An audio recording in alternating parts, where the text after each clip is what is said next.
Keith, have you ever heard of the typhoid fever? No, I have not. Okay. What the hell is that? Let me tell you about this. Typhoid fever, it's a serious bacterial infection often associated with contaminated food or water, causing a high fever, headache, and potentially other symptoms like diarrhea or constipation. Now, Keith, this typhoid fever, it's a life-threatening infection caused by the bacterium Salmonella typhi. The way that usually gets into your food and water is through feces. It's through feces, Keith. What are you telling me right now? So I wanted to tell you about why are you telling me? Keith, have you ever heard of why do I need to know the this lovely lady? Is this information useful to my life? It's Typhoid Mary. You ever heard of her? The fuck? Who the hell is Typhoid Mary? Typhoid Mary, she's a gal. Mary Mallon. She was an Irish-American cook. She was Irish? Yeah, Mary Mallon, commonly known as Typhoid Mary. She was a cook who was... Was she a good cook? No. No. She infected between 51 and 122 people with typhoid fever, and there was 3 confirmed deaths with unconfirmed as many as 50. Typhoid Mary killed a lot of people. And how was she doing that? Well, What was the reasoning? The word on the street is old Typhoid Mary would use the bathroom and not wash her hands. Some people even said she used her hand to wipe and didn't wash it and then would prepare food. Okay. And she gave the bacteria to a lot of people. Okay. And caused a lot of deaths. Okay, that tracks. Typhoid Mary, Keith, is this someone we need to see a movie on? Yeah, this definitely sounds like a story that needs to be told. Yeah. Because when you were telling me that, I was locked in. Should Flanny do it? I felt like Kobe in the fourth quarter. Jeez. I was absolutely locked in. Should Mike Flanny do this one? Who should direct this? Oof. Maybe we should. Maybe it's a little too much for Flanny. What about us? Yeah, we could do it. Yeah. You seem really passionate on this Typhoid subject Mary. for some reason. She's the villain? I don't know why you should be passionate about another woman smearing her shit all over people's food and giving them this fucking god-awful disease that leads to death. It's sick. It's sick. I'm a sick man. I don't know what you want from me. No, you're not a sick man. This is a sick woman. Yeah. Yeah. But maybe you are a sick man for bringing it up. For enjoying this content. God. For finding it amusing. Oh, you God. Sick fuck. Yeah, sorry. Getting off on this? Yeah, I am a little bit. You freak. Typhoid Mary. All right. You got some real problems. Yeah, man. yeah. Okay, cue that theme music, huh?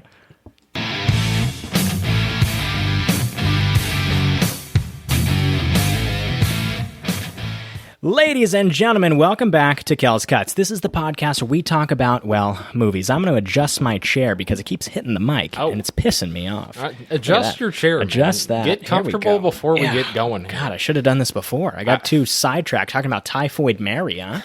That was a lot. She was a lot. I'd prefer to steer the conversation elsewhere. I don't want to talk about shit. Yeah, no more shit. Okay, let's move it on. So, guys, if you're familiar with the show, you know how this works, okay? Are you comfy? Are you cozy? I'm good. I'm feeling, I'm good. I got the mic in a good spot. Laptop set up. Are you good? I'm good. You're looking great. If you're good, I'm good. Okay, good. Jeez. Listen, guys, my name's Kellen Slattery. I'm your host. That's the illustrious co-host and horror fanatic, and he's also recently been coined as the animal expert of the show. Yes. If you caught last episode, Keith pulled out of a hat. That one I really take a lot of pride in. Yeah, what was the difference between an alligator and a crocodile? Yeah. And you knew it. You just pulled it out of your hat? You got to know the differences. I didn't. Those are two different species. Yeah, I didn't know the difference, and you did. It's like it's kind of like just judging like a white guy from a white guy. It's like... Right? What kind of white are they? Sure, we all look the same, right? But we're different at the same time. Yeah, I'm Irish. We have a little different features, right? Some people got, a little chubby cheeks. Some people got, like more... Slender cheeks, Different builds. Got good facial structures. Yeah, different builds. Some people got more hair than others. Right. Yeah. All over the body sometimes. Right. Alligators, crocodiles, different things. It could get we learned about it overwhelming. last week. Yeah. Okay, well, Keith, the animal expert, the horror fanatic, the illustrious co-host, that's you. That's Keith Vogt. Keith, jeez. How the hell are you feeling today, brother? I'm feeling pretty good, man. Feeling like Bambi on crack, ready to dominate the forest. Okay. Once again, not what I was anticipating you to say, but thankful to hear it. Nevertheless, that was great. Good. They're always so good. I'm ready. Feeling like Bambi. Yeah, I can tell. Good movie reference. On crack, though. Okay. Like, I'm ready. Okay, good. Let's go. All right. So, guys, if you've been with us before, you know how the show works. But if it's your first time joining us, we'll break it down for you. First, we start off with a box office breakdown. Let me get one of these, huh? Oh! Bobby Ray, where are you? B.O.B. We need you. Bobby Ray. Bobby, the box office breakdown. Bobby, we're looking for you. Yes. So we go over the top 5. We go 5-1 in the weekend's box office. After that, we go over our boom or bust movie news segment. So if we like a story, it's giving us positive feelings, good reactions there. We give it a reaction of Boomsicles. That's right. But if we don't like it, it's giving us feelings of negativity, despair, all sorts of sadness, different things in that realm. We give it a reaction of Busteroo. That's right. And after we go over our movie news segment, we do our cuts or our highlight of the week. Keith, we haven't even discussed what we're highlighting. We're going to roll on the fly. I know what I want to talk about. I've already got it nailed down. Oh my God. Okay. Keith, Severance just had its finale. Oh, okay. You watched it, I watched it. Yeah, we both watched it. We've got some thoughts. This would make sense to discuss. To be Severance finale. So once we get to our cuts or our highlight of the week, we're going to be talking about television this week. It's Severance. It's Apple TV's Season 2, directed by Ben Stiller, created by Dan Erickson, starring Adam Scott. It's Severance, folks. If you haven't seen it, where are you? You got to get on it. It's the best thing on television. The finale came out. We'll be breaking it down in all sorts of spoilery detail. Having some fun. It's great stuff. God, it's good stuff. You love this. Oh, do I love this? It gets me going. Yeah. It's a great show. Good. Great Good show. stuff. So, Keith, after that, we also have our BSOTD. It's everyone's favorite. People text me all the time. They say, the BSOTD is my favorite. I've got one for you. And they text me what they're thinking. It's all sorts of things. It can be anything from, wow, I love pretzels. They're an underrated snack, too. You know what? Stand By Me was an overrated movie because it's considered a classic. Yeah. I'm not saying that's what I think. It might be. But I'm not saying that's what I think. It can be anything. Really, it's your hopes, your dreams, your thoughts, your feelings, your aspirations. It's all of it packed up in a bow, a tight little present. We have it for you, and we're going to be unwrapping it later on the show. Yeah, we are. Yeah. It's good stuff. Don't know. Do you know what yours is? No. Oh, God. Okay, that Do makes you? me feel better. No, I have no idea. Yeah, and you never know. We're going to find out along the way. Yeah, we'll pick it up along the way. As I always do, it comes to me naturally as the show goes on. Yeah. Something triggers me, and I go, oh, that's my bold statement. I think did I do Creep last time? I think you did. That came to me. Creep. That came to me on the pod. Yeah. That was good, man. Okay. Creep Jeez. for you, underrated horror Yours movie. have been good lately. Yeah, I had School of Rock last week. Yeah. Oh, man, that was a good One of the best movies ever made. Yeah, that was a really Just good that one, good. man. Yeah. I might try to switch it up this week. Maybe go non-movie or just a wacky one. Yeah, kind of a wacky one. Yeah. Maybe. Well, Yeah. we'll see how the night goes. And Yeah. we'll see Yeah. what I come up with. We will see. Also, so that's our show. We've got our BOB, the box office breakdown. We've got our boom or bust movie news segment. We've got our cuts or our highlight of the week. Then we have our BSOTD, the bold statement of the day. But in addition to all of that, we've got a little special surprise. A viewer or listener of the show, viewer or listener, whatever you want to call them, recent viewer, recent listener, been with us since the start, actually, but he recently just outreached and sent in some stories. He sent us some stuff to talk about. I sent him a text knowing that he loves the show and said, hey, you got anything you want us to talk about? He said, oh boy, do I. Sent me link after link after link. Great viewer. He's a number one fan, you could say. Yeah, this guy's our number one fan. He's our only fan. Or no, I'm joking. But he is the number one. We have fans. Yeah, we do. Yeah, we do have fans. The people are out there. They like it. The people are out there. Yeah. Yeah. Good stuff. This he's one of the passionate ones. He is. You got to shout him out. Good guy. Yeah. Definitely. Okay, so without any further ado, Keith, it's time for the box office breakdown. Let's do it, baby. B-O-B. Nice. B-O-B, baby. All right, Keith. So, for the box office breakdown, we are covering the weekend of March 21st to March 23rd. Keith, it's the 12th weekend of the year, and we are going to start with number 5 at the box office. Okay. Keith, it took in $3.6 million for Lord. Warner Brothers. Number 5 had a 50% decrease. It's Mickey 17. Oh, my God. Mickey 17 right there. We've covered the film already. It's number 5, still in the top 5, and it just wasn't the kind of hit that Warner Brothers was expecting or wanted or needed it to be. With I feel the like price tag. every damn week we're talking about a big budget movie that drops like over 50%. Yeah. After 1 week in the box office. Yeah. Every week we've been talking about this. Yes. Man. Captain America, Mickey 17. What was before Cap? Was it no, it wasn't Mufasa, but it was a big one that it was Novocaine didn't do well. Yeah. And then oh man, I can't remember. No, there was a big one. Yeah, there was a big one that came out. Come back to us Yeah, later. we'll come back to it. Yeah, we also had, because we did have the Monkey and Dogman previously. Maybe I was thinking of the Monkey. Yeah, it might have been the Monkey, had a big drop-off. Yeah, Monkey now is sitting there at the number 8 spot. But Keith, that's Mickey 17. That's number 5 spot. Next up, we've got in the number 4 spot. Keith, last week it was at number 1. Okay. Dropping from 1 down to 4, bringing in $3.6 million. Right there with Mickey 17. 1 to 4, Keith. It's Jack Quaid's Novocaine. Oh, geez. Novocaine taking a big dip there. 58% dip for Paramount. Oh, Sheesh. man. People didn't go out to see this one on the second weekend either. Yeah. I thought you were just going to say people just didn't go out to see this one. Yeah. It's A lot of marketing. That's what the numbers are saying. Lot of marketing. We Yeah. talked about how much marketing on this movie. A lot of marketing compared to how much it brought in. Yeah. Disappointing. Neither of us saw it. I was interested in the concept, and I heard the movie was actually pretty good. Yeah. Yeah, I heard good things about the film. Okay. Yeah. How's Jack White? Is he good? I heard he was good in the film. Yeah, I heard he was good. And No, it's, he's good in Yeah, he's everything. good actor, you Yeah. know. Good to see him getting out there, but unfortunately the movie, 3.6, it's right there with Mickey 17 with 3.6. Hey, this box office, man. Sheesh, kababa, huh? Honestly, I think they did a little. I don't know if this is a thing, but I think you could possibly ruin a movie by doing too much marketing. I agree. I think they ruined the movie. I agree. By just shoving this trailer in our faces time after time after time after time again. Yes. I saw it everywhere I went. Yes. I saw movie posters of it everywhere I went. Billboards, everything. Yeah. And the amount of times I saw this trailer was probably like over, like the full trailer. Yes. Like against my will. Right. Was probably over like 10 times. Keith, I don't want to watch a trailer, the exact same one, let alone 10 different times. It's going to get me sick of the film before I even go out and see it. And I think that was the problem. They marketed this movie too much, and it ruined it. I agree, man. I think this was one of those where we saw the trailer consistently in the theaters every time we were going to see a movie. It was like, oh, Novocaine trailer's on? I've seen it 5 times. I'm going to go to the bathroom. I'll be right back. It was like you said, it was shoved down our throat. It was in my tummy. It has been sitting in my tummy. One time. I did. We were sitting in the movie, and we were like, oh, Novocaine. All right, I'll go to the bathroom. I'll be right back. That's a good time for a bathroom break. Yeah, it's a good time for a bathroom break. You don't want that. I already seen it. You don't want that if you are trying to make money here, and folks. if you ever reach that problem, then Over boom, there's marketing. there's the sign that you've marketed this movie way too much just already. a little too much. Yeah. Interesting campaign. They did good things with the guerrilla marketing where he was at the Clippers game we talked about last week. Yeah, that was fun. That was fun, but just too much. Yeah. Just too much. I mean, how about like just keep it to that maybe and just reduce all the trailers? I agree. Too many trailers. Yeah, I agree.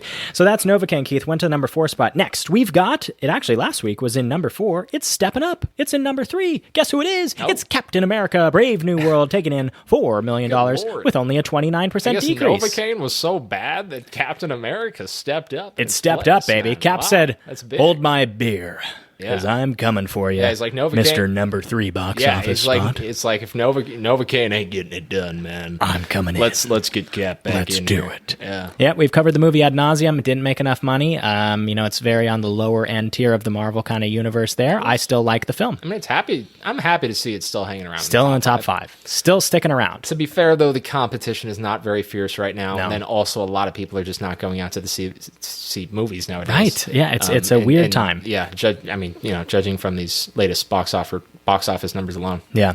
But Keith. happy to see it's still there. That's right. Next, we've got a movie. Last week, it was in the number 2 spot. This week, it's in the number 2 spot. We're talking about consistency here. It's Michael Fassbender. Oh, no. It's Steven Soderbergh. It's Oh. Kate Blanchett. It's Black Bag. Oh, Black man. Bag, the spy Okay, movie. this one I might want to see. 44% I like Soderbergh. decrease, sub 50 on the decrease. It's right there, $4.2 million, not making a lot of money, but stayed consistent at the number 2 We've gotten spot. so many spy movies, though. We talked about We were this. just talking about Yes. this. So many spy movies. a lot of spies, I just man. thought about like more, like Kingsman. That's like a total Yes. spy movie too. Yes, And I think they yes. did like another one related to that. It wasn't Right. Kingsman, but it was called something. Well, they else. had a prequel. Uncle. What was it called? Uncle. Oh, or The something? Man from Uncle? I don't know. That was something good, like though. Man from Uncle was good. I really liked that Maybe one. it wasn't that Okay, one. because that one had Henry Cavill, who used to be the Superman actor. Yeah, I gotta be Wasn't that wrong. one? I gotta be wrong on that. It was a good one. movie. You would like that one, actually. It's a good one. Yeah, I probably would.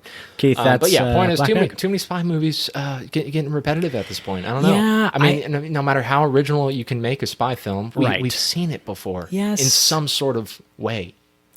It's true. It's getting harder and harder to create original spy movies nowadays. Yes. It's just been so overdone. Right. Yes, I agree with that it's getting harder and harder. For me, it's not overdone You're because a big spy guy. I love spy. Well, I love a good movie. Big spy guy. I love a good movie. You do. It doesn't matter what it is. It could be about fairies. It could be about spies. It could be an animated character. It could be a live action character. But it can mix of both. I don't care. Make a good movie. It's going to be a good movie. Yeah. Boom. It should be as simple as that. So I'm not on they're overdoing the spy thing. I still think there's enough ground to explore there, but I definitely understand your sentiment because we have gotten a lot.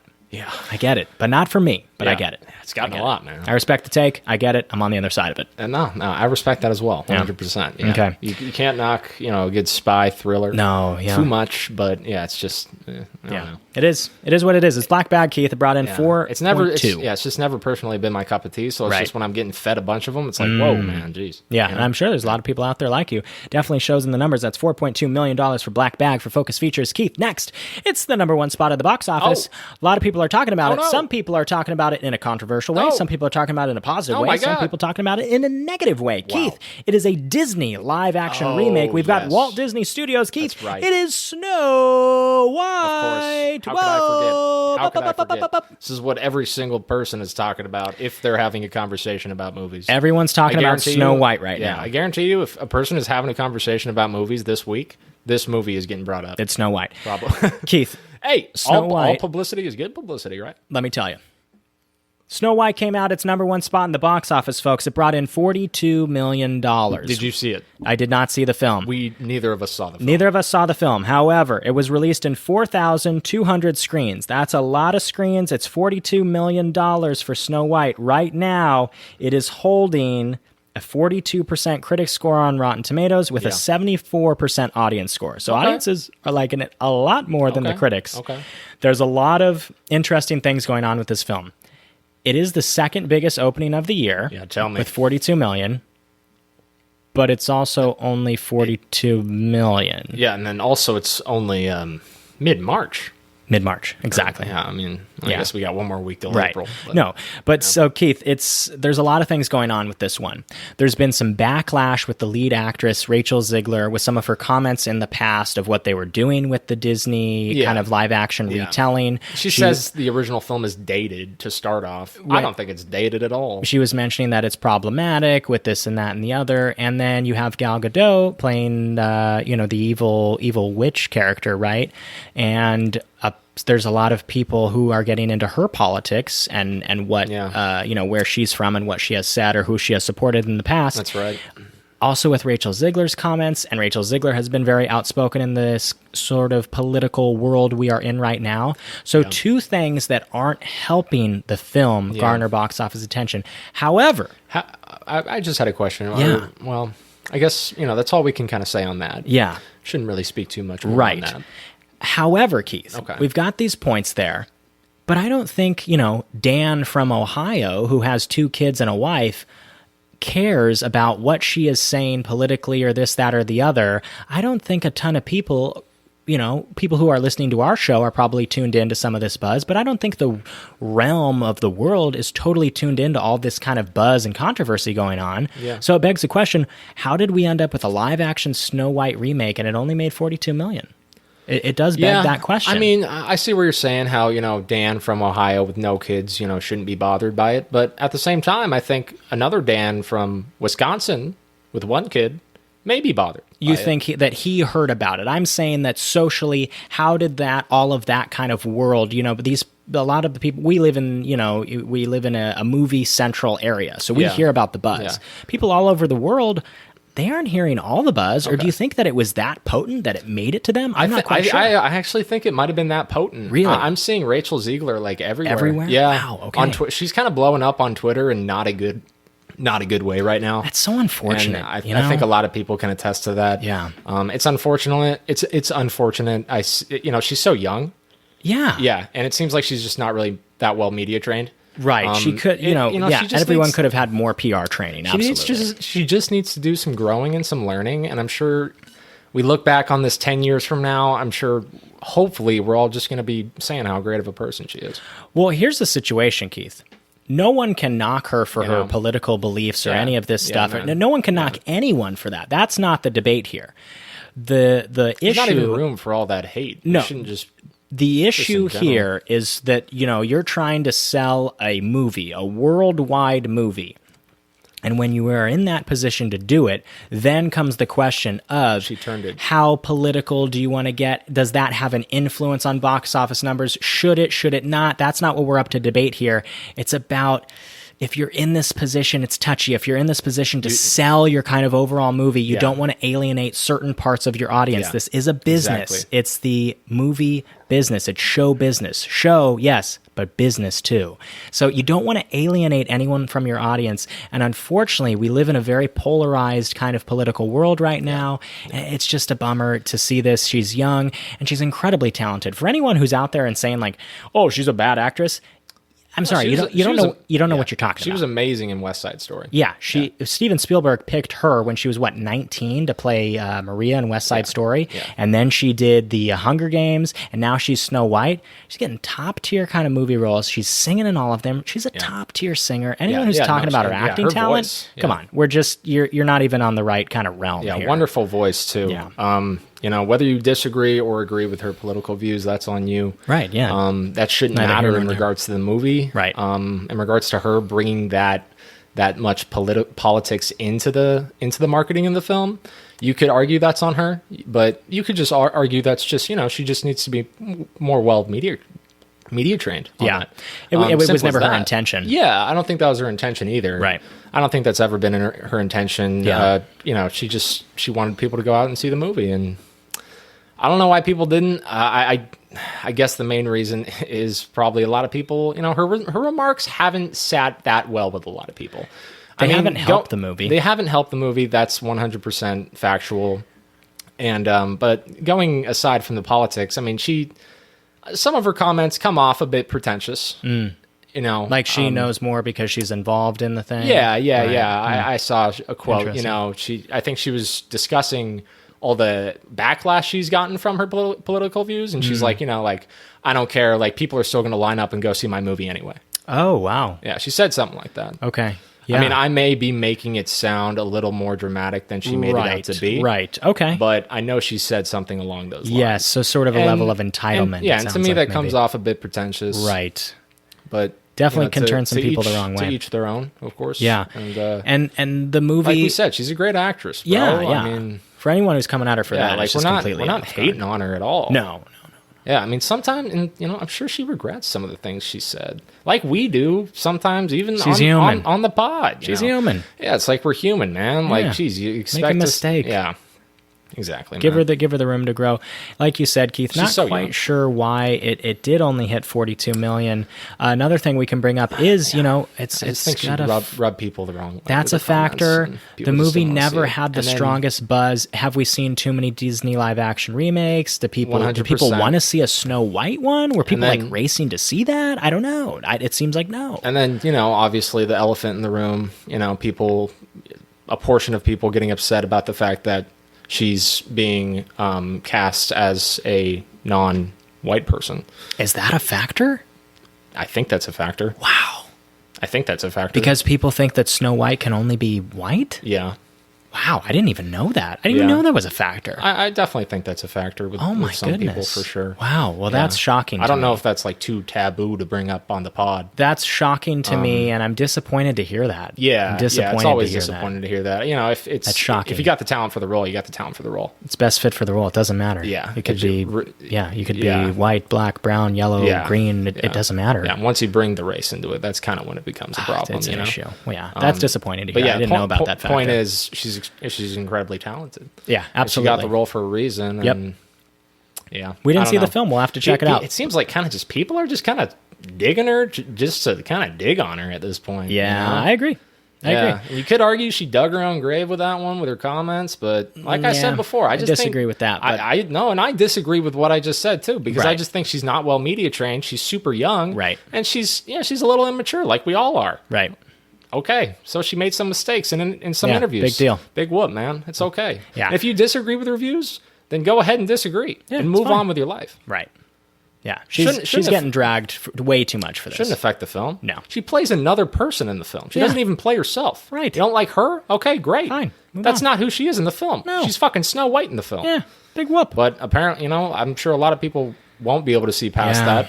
I'm sure a lot of people won't be able to see past that. It's a complicated and it'll one still upset here. a lot of people, and that's why a lot of people didn't go out and see it. Yeah, it's a shame. And the movie, Very interesting conversation. in addition, the critics score, it's currently holding a 42 on Rotten Tomatoes. So the critics are more so not liking it than liking it. So you know always what? say if you make a great movie, that sets you up for success rather than if you made something that wasn't as well received. It's not gonna help your film. So Yeah.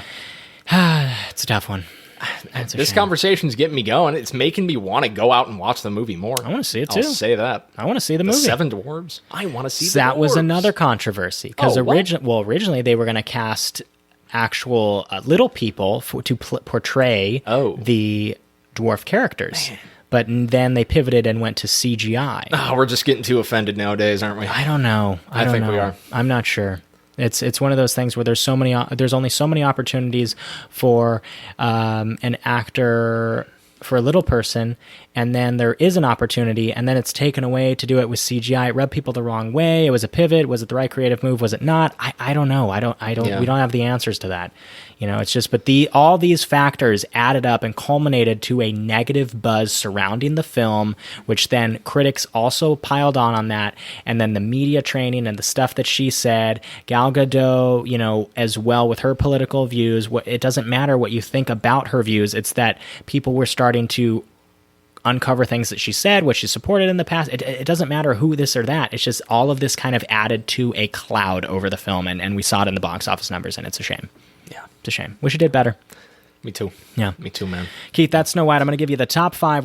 That's on a somber note. Let me give you 5 here. We've got Mickey 17 at the number 5 spot. Big Mick. That's $3.6 million. We've got Novocaine, Jack Quaid's Give me Novocaine. some cane. $3.6 million in the number 4 spot. It's Captain America Brave New World, $4 million in the number 3 spot. It's Big Cat, Black Bag. Hey, I've got a bag and it is black, my friend. BB. That is $4.2 million for Black Bag. And sitting in the number 1 spot, it's Snow White. Hey-o. The good old SW. With $42 million. Keith, I give you those top 5 numbers right there. We've got 2 from Walt Disney in the number 1 and the number 3 spot. We've got 1 for Focus Features, 1 for Paramount, and 1 for Warner Brothers. Keith, the top 5, we've covered it. We've covered the big story. It's Snow White not making enough. But overall, once again, where were the people at the theater this weekend? Any other big takeaways for you? Where were the people? We need to get back to the theaters, guys. We gotta Where do is it. everyone? I don't know. I'm getting lonely over there. Yeah, So are you. I am.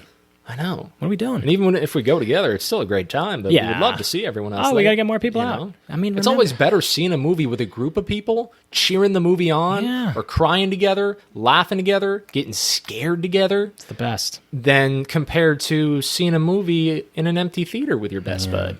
It's a little more private, a lot more intimacy, Yeah. which is good for us. Yeah. But Good guys. we would like to have a good time with other people as well. Absolutely. So, guys, Yeah. let's get out to the theater Wait. if you can. What's that? Well, I had another storyline. What do you got?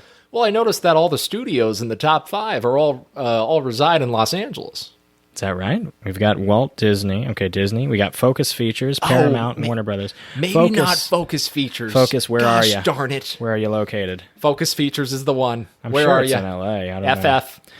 I don't know who owns Focus. Double F, baby. Come on, give it to me. I'll give you some. Who owns Focus? Give me that Features? location, baby. Who owns Focus? Where are we located? Features? Focus Features is Glorious owned USA. by Universal. Wow. They're all in LA. Look of course. at us. Yeah. As they all would be, but yes, very big kind of names there, as you mentioned. Yeah, Focus being a part of Universal, we have Disney, we have Warner Brothers, and we have Paramount. All the big ones. Shout out to Los Angeles. There you go. One of the greatest cities on earth. Absolutely straight. There it is, A Keith. lot of things to do here. That's our top 5. That's the box office breakdown. That's the BLB. So, without any further ado, my friend, it is time for the Boom or Bust movie news segment, Keith. Boom bust. It's the Boom or Bust segment, Keith. boom, the We've got bust. our number 1 storyline here. Okay. It's the top storyline we have booked today. It's coming to us from Deadline. Deadline is reporting, folks. The Line of the Dead. It's Jurassic World Rebirth. It is apparently at the top of Fandango's list of moviegoers' most anticipated summer release. Out of all the movies coming out this summer, Keith, we've got notable big ones like Superman, Fantastic Four, Jurassic World. We even have the 28 Years Later. Yeah. That's coming as well. Keith, people are the most excited for Jurassic World Rebirth? Is that surprising? Is that a boom? Is that a bust? What do you think? I was going to say, as am I. I am as well. That's your number one? It might be. Wow, boom or bust? Oh, it's an absolute boom. Wow. Oh, man, it's a boom. I love Jurassic Park. I love this series. I can't wait for this new movie. I love that they're going back to the original island. Yep. Can't get enough of that, man. I am so excited on that. This cast is loaded, as we've discussed before. I can't wait for this movie to come out. I think it's going to be great. Do you? I think it's going to be Trailer great. got me. Trailer looked good. You know what? There's two simple reasons why I think it's going to be great. It's got ScarJo and Mahershala Ali. Boom. It's really all you need. Those are two Oscar-nominated actresses. Mahershala Ali is an Oscar-winning actor. Two-time. And ScarJo got nominated for a Marriage Story. A couple times, I think. Couple times, yeah, I think so, probably. Shout out to Black Widow, and shout out to Mahershala Ali. Yeah, he's supposed to be playing Blade sometime in the future for Marvel, but that's been delayed. We'll see if it ever happens. Gotta love it. Yeah. Keith, it's Jurassic World Rebirth. Tough to beat that, man. Top of the list for moviegoers. I'm just going to be contrarian. I'm going to give it a bust because really? Jurassic World? Yes, Jurassic World. Rebirth what do you mean? Being the number one movie, people. What about Superman? This is starting a whole new kind of DC realm and segment. We've got a new actor playing Superman.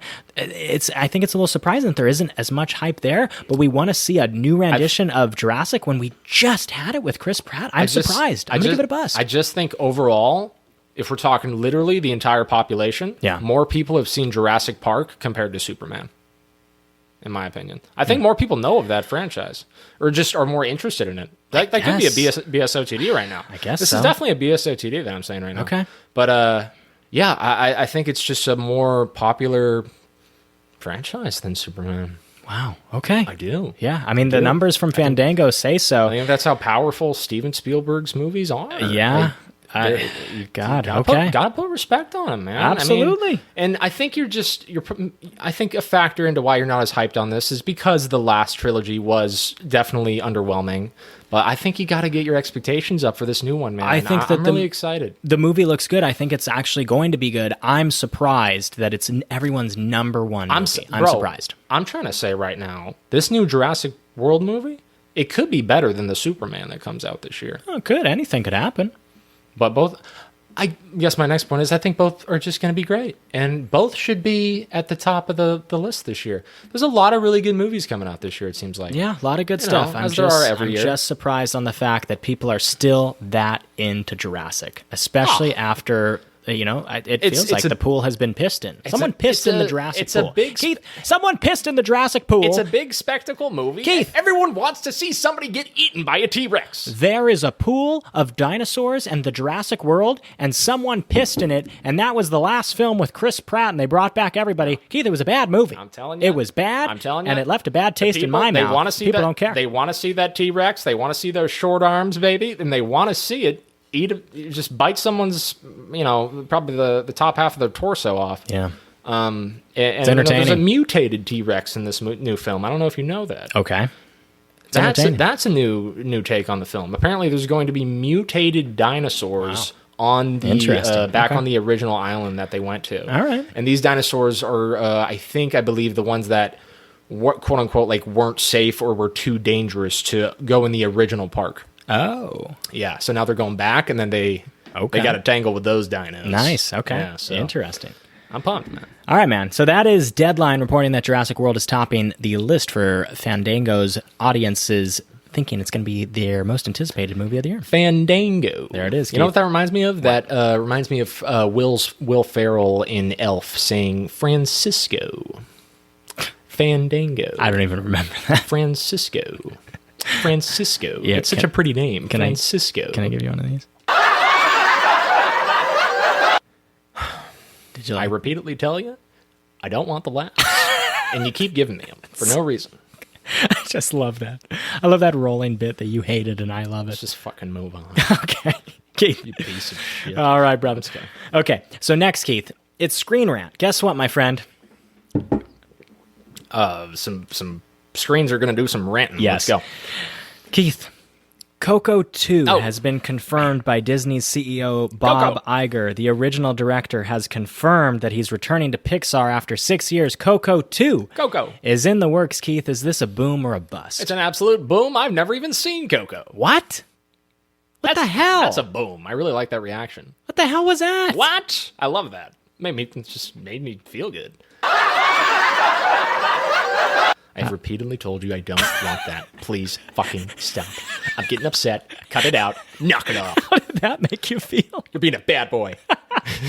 That's so good. I gotta spank you or something. Okay.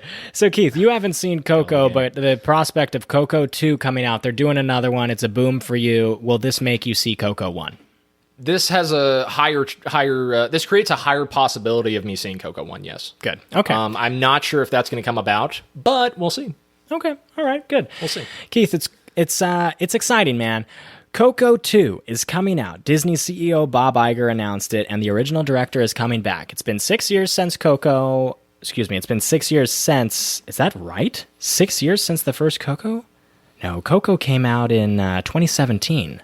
5, 6, 7, 8. It's like 8 years. Yeah, it's been a while. But I guess 6 years. I really need to give this movie a watch, man. I've heard nothing but absolutely fantastic things about this. So, Keith, the movie, it's Coco 2. It's coming.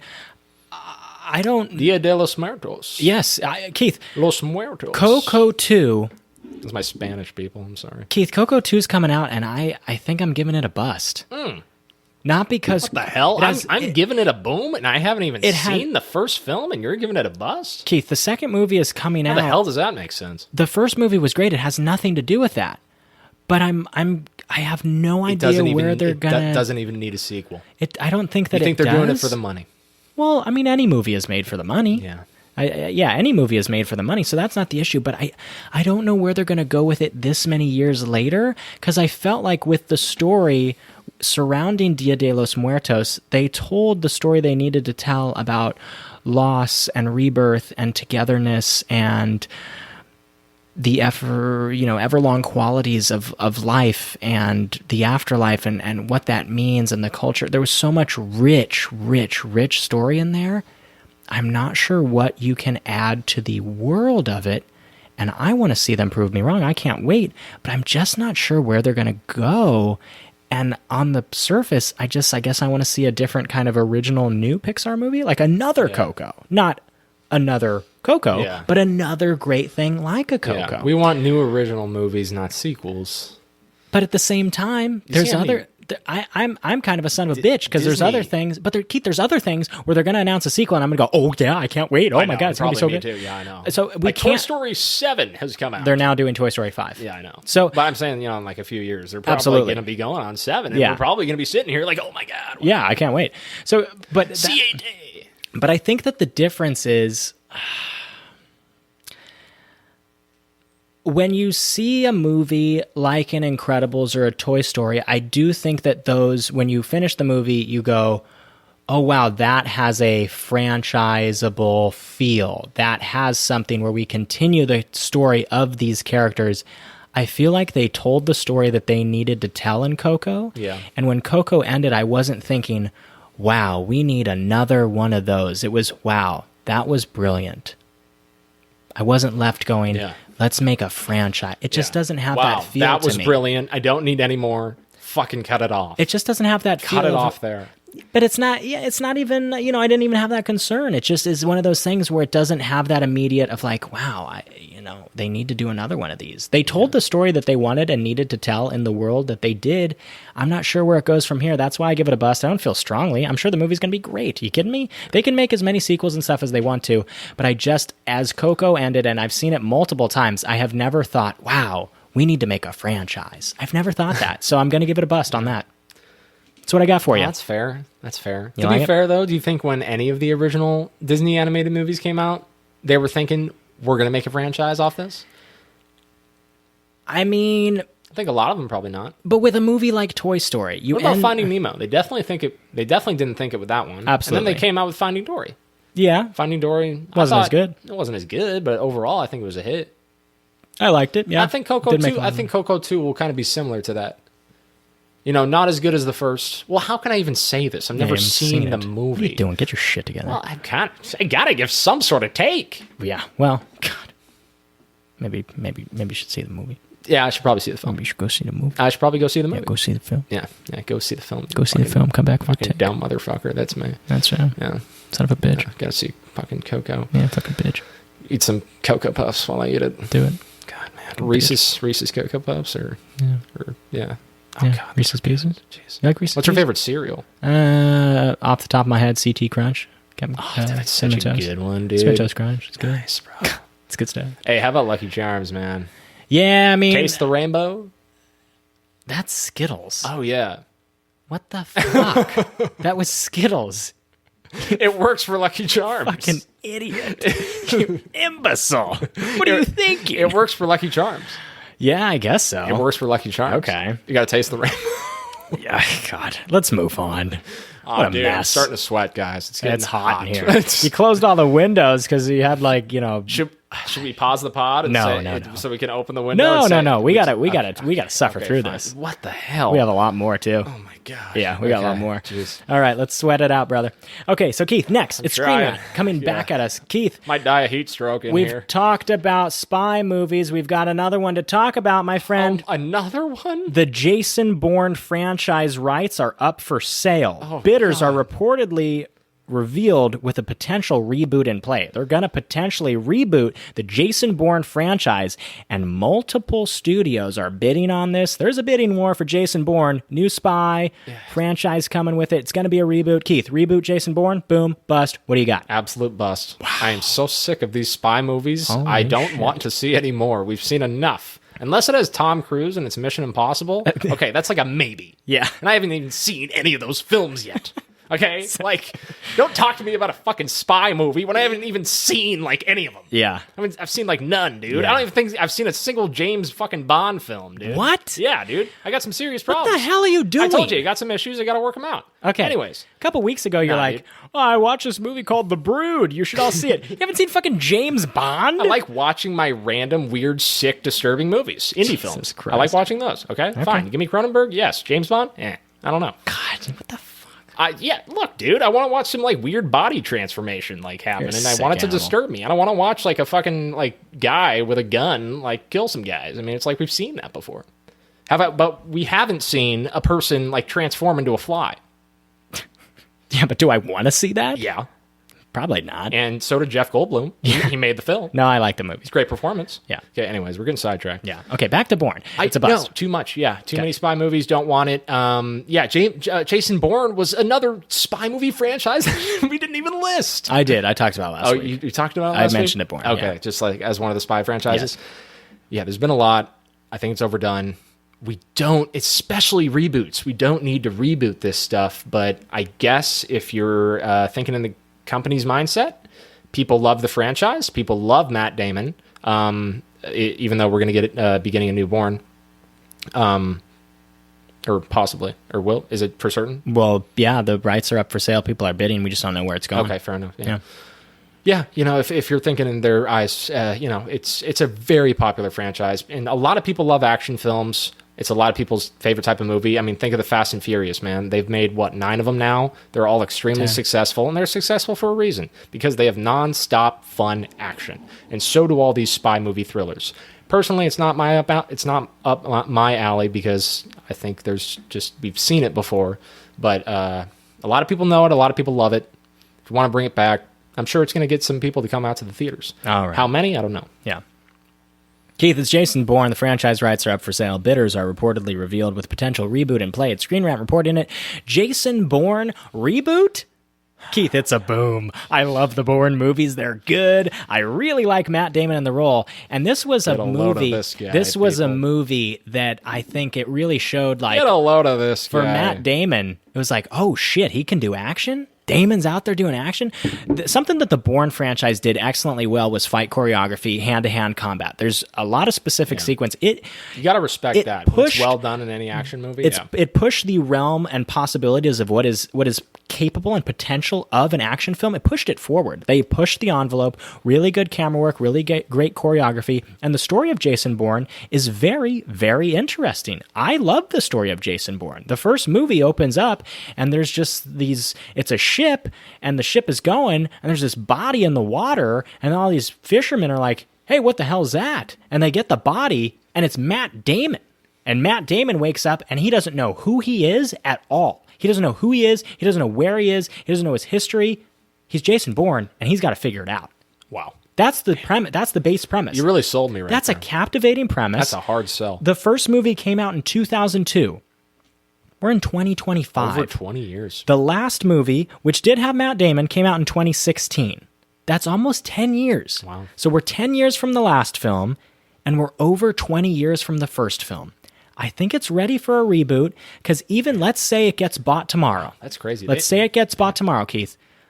We still have to get a cast. Yeah. Who's going to play Jason Bourne? We got to get a director. We got to get a script. At least another 2 years. At minimum. At least another 2 years. Let's say it gets bought tomorrow. I think we're not getting a Bourne movie for probably At least 4 years. maybe 5 years. Yeah. So now we're 5 years. We're in 2025. Now we're at 2030 for a Bourne movie. Yeah. Wow. Almost a 30-year franchise. That's a 30-year difference. Really it's impressive. time for a reboot. Yeah. Bourne, it made a lot of It made a lot of Can't money. argue with that. It's an action franchise that has been pivotal in our lifetime. It helped Matt Damon in his career do a completely different side of his career. This can take a different actor to another level as well. There's a lot of potential here. Bourne, reboot, it's a boom. I'm in. It's fair. Thanks, It's fair. man. I can't argue with it. You gave yours, I gave mine. That's it. It's a healthy, it's a good debate. It's a healthy debate. I respect it. I respect your take. Handshake As right always. You probably won that one. I feel like my reasoning wasn't good enough, considering... I think people probably agreed with you. People probably agreed with me. That's what make the world go round. That's fair enough. Good. But I feel like I got to see some of these spy movies. Yeah, they're really good. The before, Bourne movies are really good. Yeah. Like, I've seen... I love these movies. And some of the James Bond, I love these movies. But we're getting sidetracked, Keith. Stop it. Stop it. Stop it. Cut it out. Whoa, Enough. dude. Take it easy. Whoa. Take it easy. Yeah, you got to chill. Okay, I'll take take a chill pill. I apologize. All right? I got excited. Sorry. Okay, Keith, next. We've got another story here. We're going to touch on it a little bit. We don't need to spend too much time on it because it's pretty plain and simple. Okay. All right. So we've got IGN. They are reporting to us that, Keith, Scarlet Witch actress Elizabeth Olsen suggests that she's not going to be in Avengers Secret Wars or Avengers Doomsday. Elizabeth Olsen, the Scarlet Witch, not going to be in Secret Wars or Doomsday, the next two Avengers films. On face value, right there, I give you the headline. Keith, is this a boom or is this a bust? That's a bust, man. Yeah? You want to see some Scar Witch. Yeah, Big fan of Scar Witch, man. right. Yeah. It's a good witch. She is a good witch. Yeah, man. Her first name is Scarlet, too. Okay, where are you going with that? I'm really going nowhere with it. Okay. I kind of just wanted to say that. Okay, good. I'm glad. You know, you gotta love her. She's a great character in the Marvel Yes, franchise. and one of the most powerful characters in the Marvel Cinematic Universe. She has a ton of power. 100%. Yeah. Definitely one of the most powerful, bro. Mm-hmm. And she's been a pretty ongoing character for a long time now. You would like to see. Yeah. She was in Endgame. She was in Infinity War. You would like to It's a see key part in those films. Exactly. You know, she was in the biggest stage of it all, of the Marvel phase, or whatever you want to call it. Yeah. So we want her back. We want her back. Yeah. No, she belongs there, Keith. Boom or bust, Scarlet Witch not being in the next two Avengers films. It's a bust for me as well. But there are some reasons why. Okay, so if you haven't seen Doctor Strange and you haven't seen WandaVision and you haven't seen Agatha all along, minor spoilers will follow. Okay, so at the end of Doctor Strange and the Multiverse of Madness, Scarlet Witch seemingly died. Seemingly. But as what happens in all comic books and all movies of this grand gesture, you know, if you're dead, you're never really dead. I mean, you can die. You just never know. You never know. They could always come back. know. You know, they could invent the elixir of Midnihu, and then they have it, and they pour it in so-and-so's ear, and then they wake up, and they're like, oh, I'm back, I'm just back. never know. So you never know. baby. So, and then in the show Agatha All Along, they asked, Agatha, played by Catherine Hahn, they asked Agatha, is Scarlet Witch dead? And she was like, yes, no, maybe. Whoa. So it was like, whoa, It's a lot of answers. what's going to happen? So it added to this kind of Yes. anticipation level of intrigue, and it got us to lean in and go, oh, what are they going to do with the story in the future? Okay, that's interesting. So they're kind of setting it up. If they want to bring her back, they can, but they're not going to. And the biggest stage, and these movies are going to have all the characters. That's what we're kind of hoping and pitching this to be. Yeah. So it's kind of weird. I give it a bust. I want to see her in the film. Yeah. It's as simple as that. If they're bringing everybody else back, they got to bring her back too. Yeah, so we'll see. Hopefully they have Come on, baby. Hopefully they have an interesting story idea there, Keith. But yeah, we didn't need to spend too much time on that one. It was just worth mentioning as a key kind of highlight that's going on. What is your favorite type of witch in any film you have ever seen? Okay. I got mine. Okay, please go ahead. I'm going the Blair Witch from the Blair Witch Project, That's even good. though you literally never see her in the film. That's good.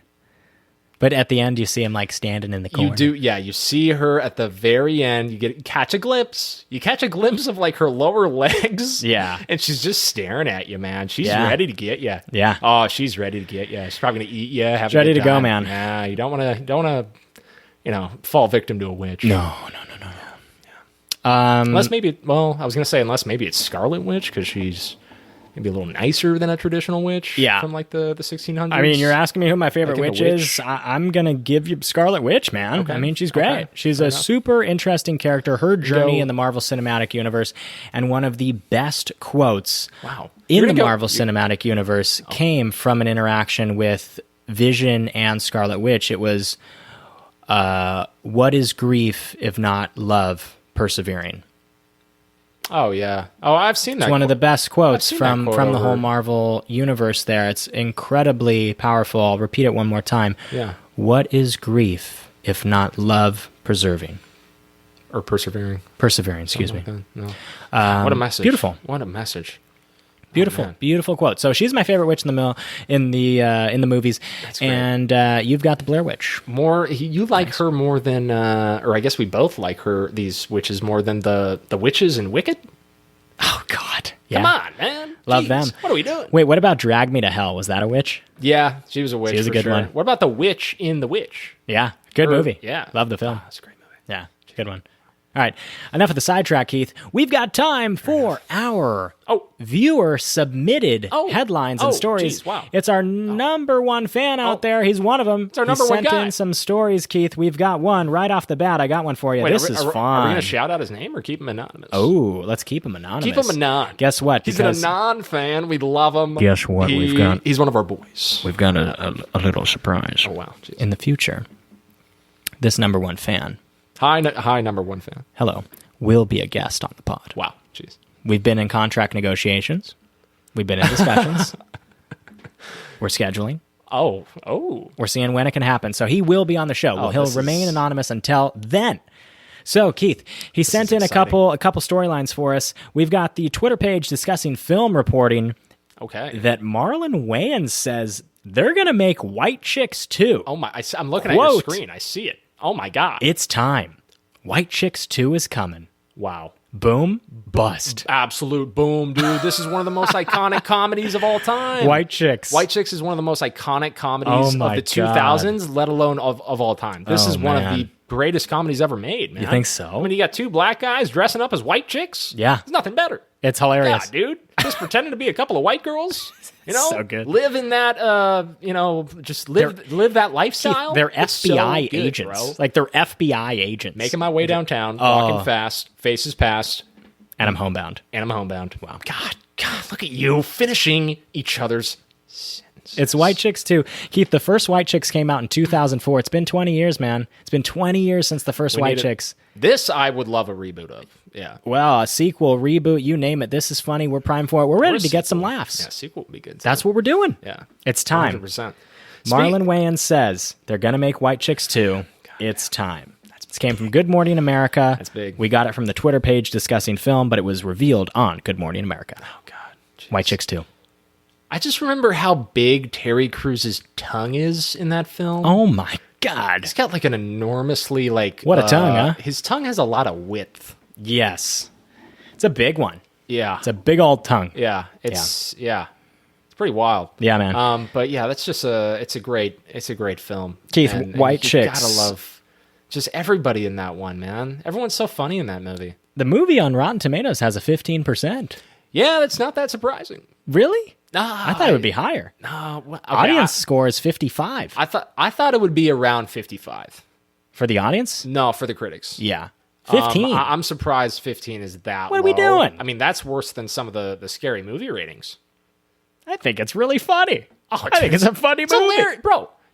Dude, it's so many people's like favorite movie of all time. Yeah. It's so many people's favorite movie of all time. Like a lot of people's funny. favorite movie, dude. It's funny. Like, oh my gosh. Like what's our favorite comedy film? Like probably I Love You Man, Superbad, something like that. Like a lot, like White Chicks is a lot of that for a lot of people. Yeah, it is. Like, yeah, man. All right, so it's a boom. We've got Such a White Chicks funny 2 concept. coming. Marlon Wayans is making it. We've got another story. We're going to go through them quick so we can get quite a few in here. Oh, wait. Can I just shout? Marlon Wayne's also shouting out new Scary Movie 6 coming out July 12th.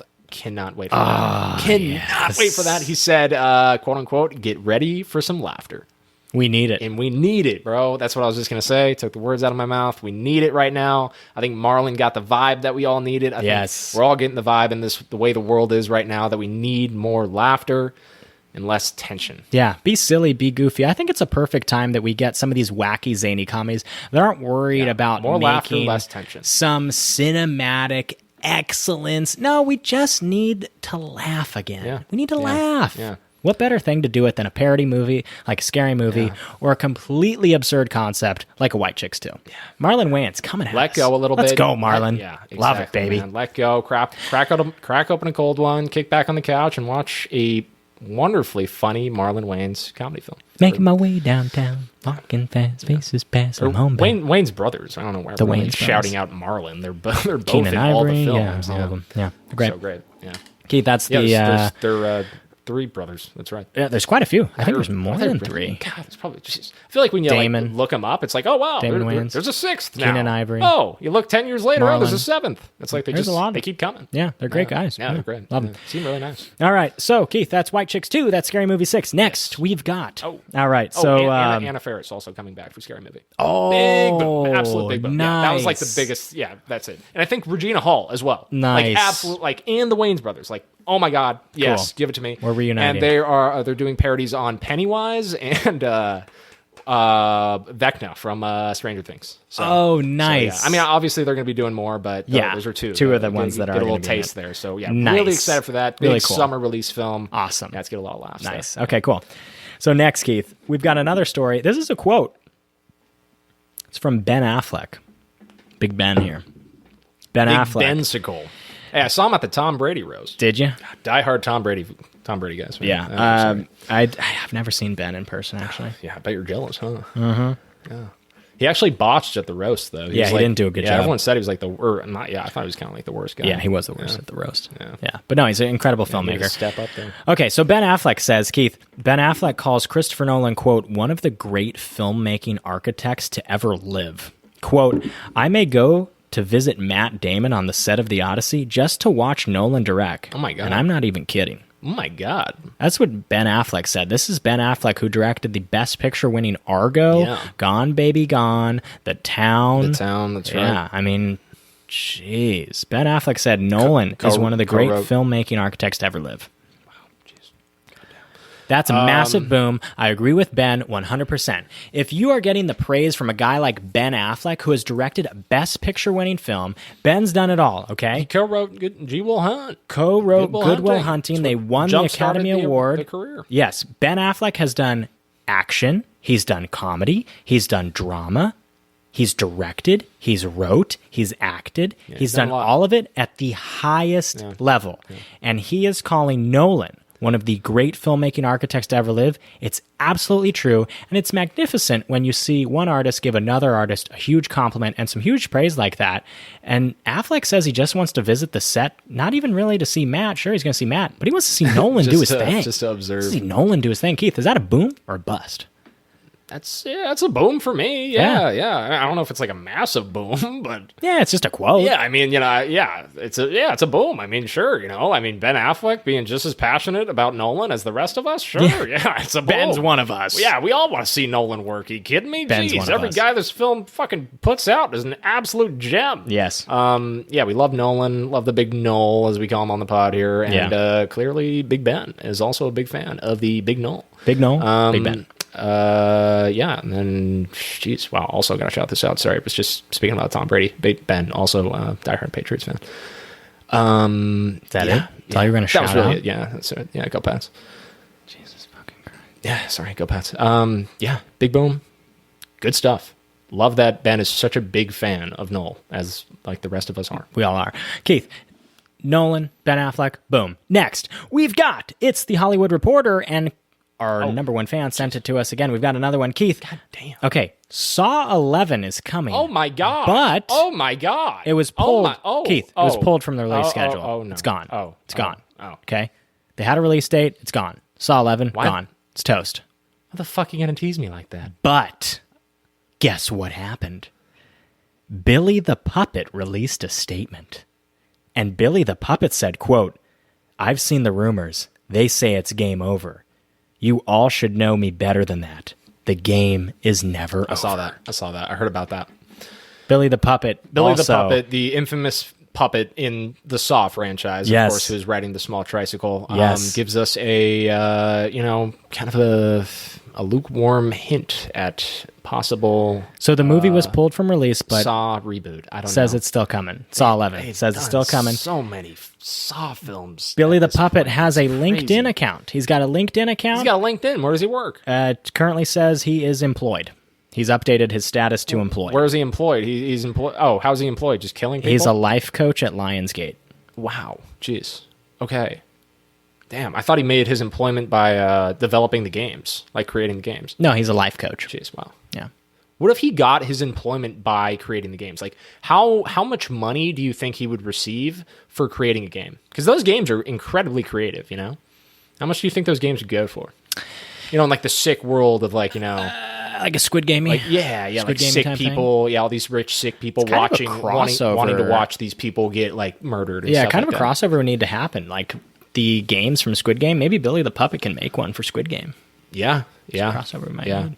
Have we had that like element in Saw? Like rich people, they're usually rich and white for being real, Yeah. coming to watch these sick, disturbing acts. Yeah. I don't know if we've seen that in Saw, but we did see it in Squid Game. Yeah. Very similar. They're death games. That's why they're both death games. Right. Squid Game and Saw. Yeah. It's all people trying to survive a death game. Mm-hmm. And but yeah, Saw, it's much more intimate. You are alone in there, and you really just have yourself. Yeah. And, It's well, just you. I guess every trap is different too. Oh man, jeez, you get me. If we're gonna we're done. on Saw. We're not traps getting right going now? on Saw. No, we're done. Chester Bennington. Yeah, he was in one of the films. Yeah. He died in a Saw trap. He did. Yeah. It's a crazy scene. Yeah, rest in Shout peace. out. Love Chester. Love Linkin Park. Shout out. Okay, Keith, that's it. That's all the stories we've got. That's our boom or bust movie news boom bust. segment. Okay? Keith, we are running way over time. I know on we are. today's Sorry, show. guys. Just two more shout outs real quick. I'm so sorry. Okay. 2 trailers came out this week. 2 Okay. really good horror movies. Take it away. They're probably going to potentially be top 5 horror movies this year. I know this first one is guaranteed a top 5 horror movie this year, Together, with Dave Franco and his wife. I'm so sorry. Remind me of his wife's name.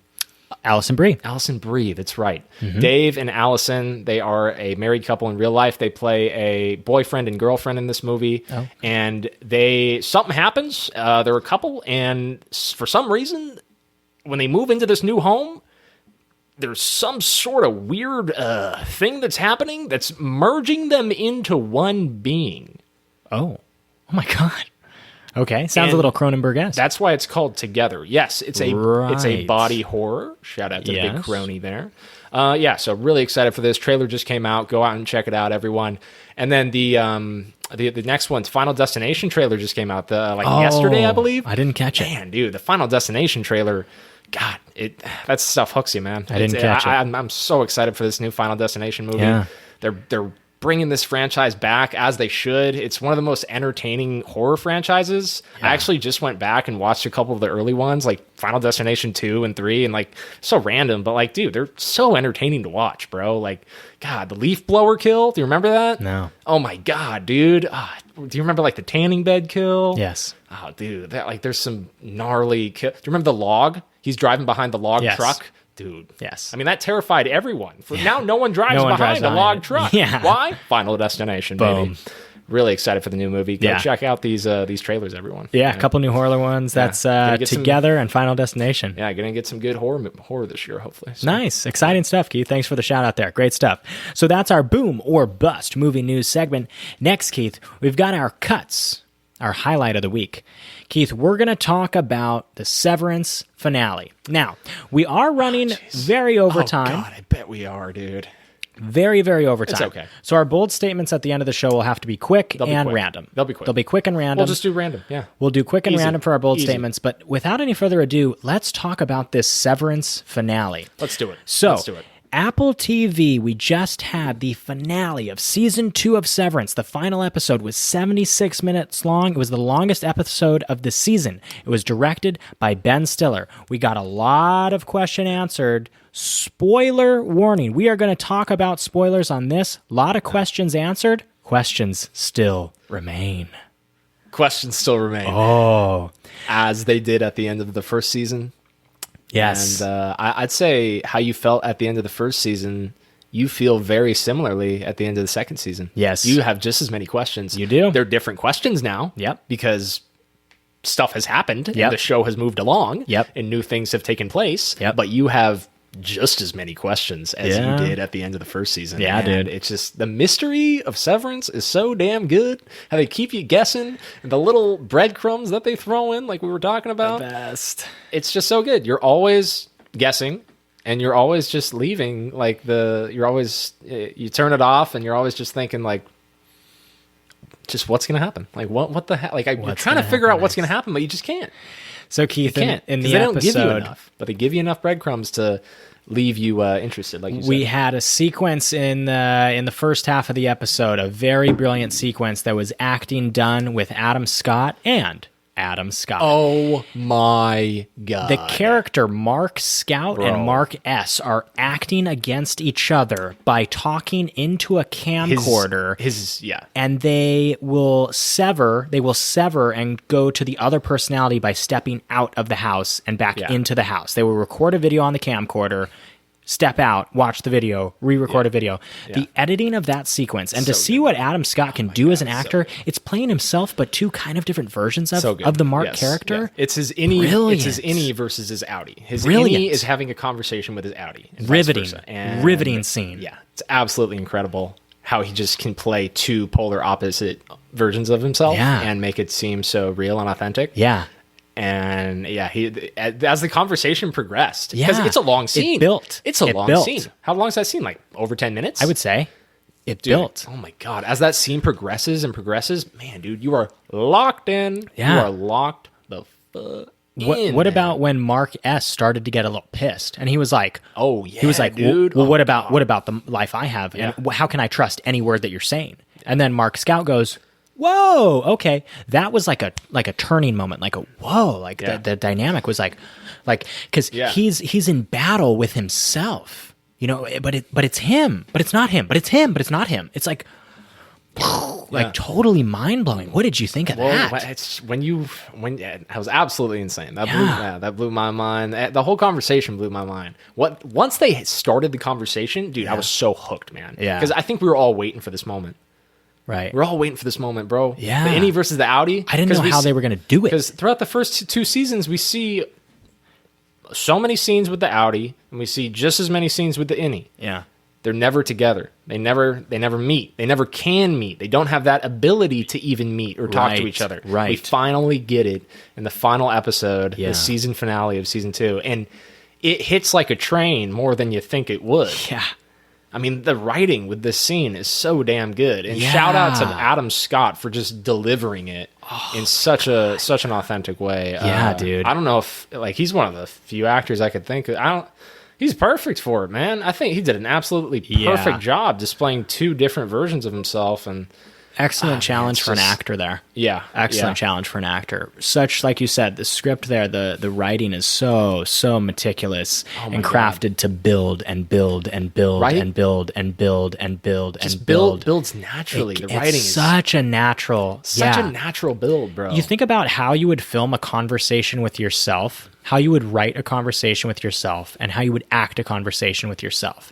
And this blew any of those expectations out of the water. This is the epitome of that and more. Yes. Yeah. Oops. Sorry. Like we got more than what we thought we were going to get. Yes. Absolutely. And all of it was just phenomenal. And then such how a about damn good scene, such a damn good episode. And great direction season. There too. To keep that scene with a building, a rising tension. The cuts. Every Ben Stiller directed episode. You can tell it's Ben. Yeah, we were saying you can tell it's Ben. Yeah. You definitely can tell. What about when the scene culminated and it built and built and built, and finally Mark is pissed and he's like, the next time I wake up, I better be seeing The Office. Yeah. And then he walks out, cut, we're in The Office. I know, dude, so damn good. What a great cut. Such a good cut, bro. Such a good cut. Oh, man. Well, I mean, you can understand why he feels that way. Yes, bro. you understand both points of view of each character. Yeah. That's what really makes it so engaging. And it was so great to watch both characters understand the viewpoint of one another.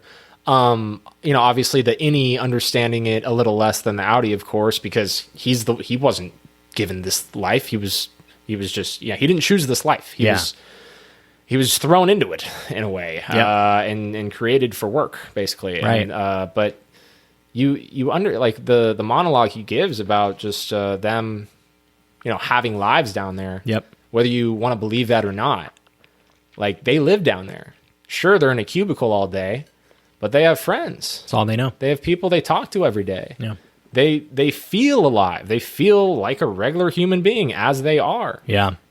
It's just they're the innie and you're the outie. But it was interesting watching the outie try to understand the innie's viewpoint of that.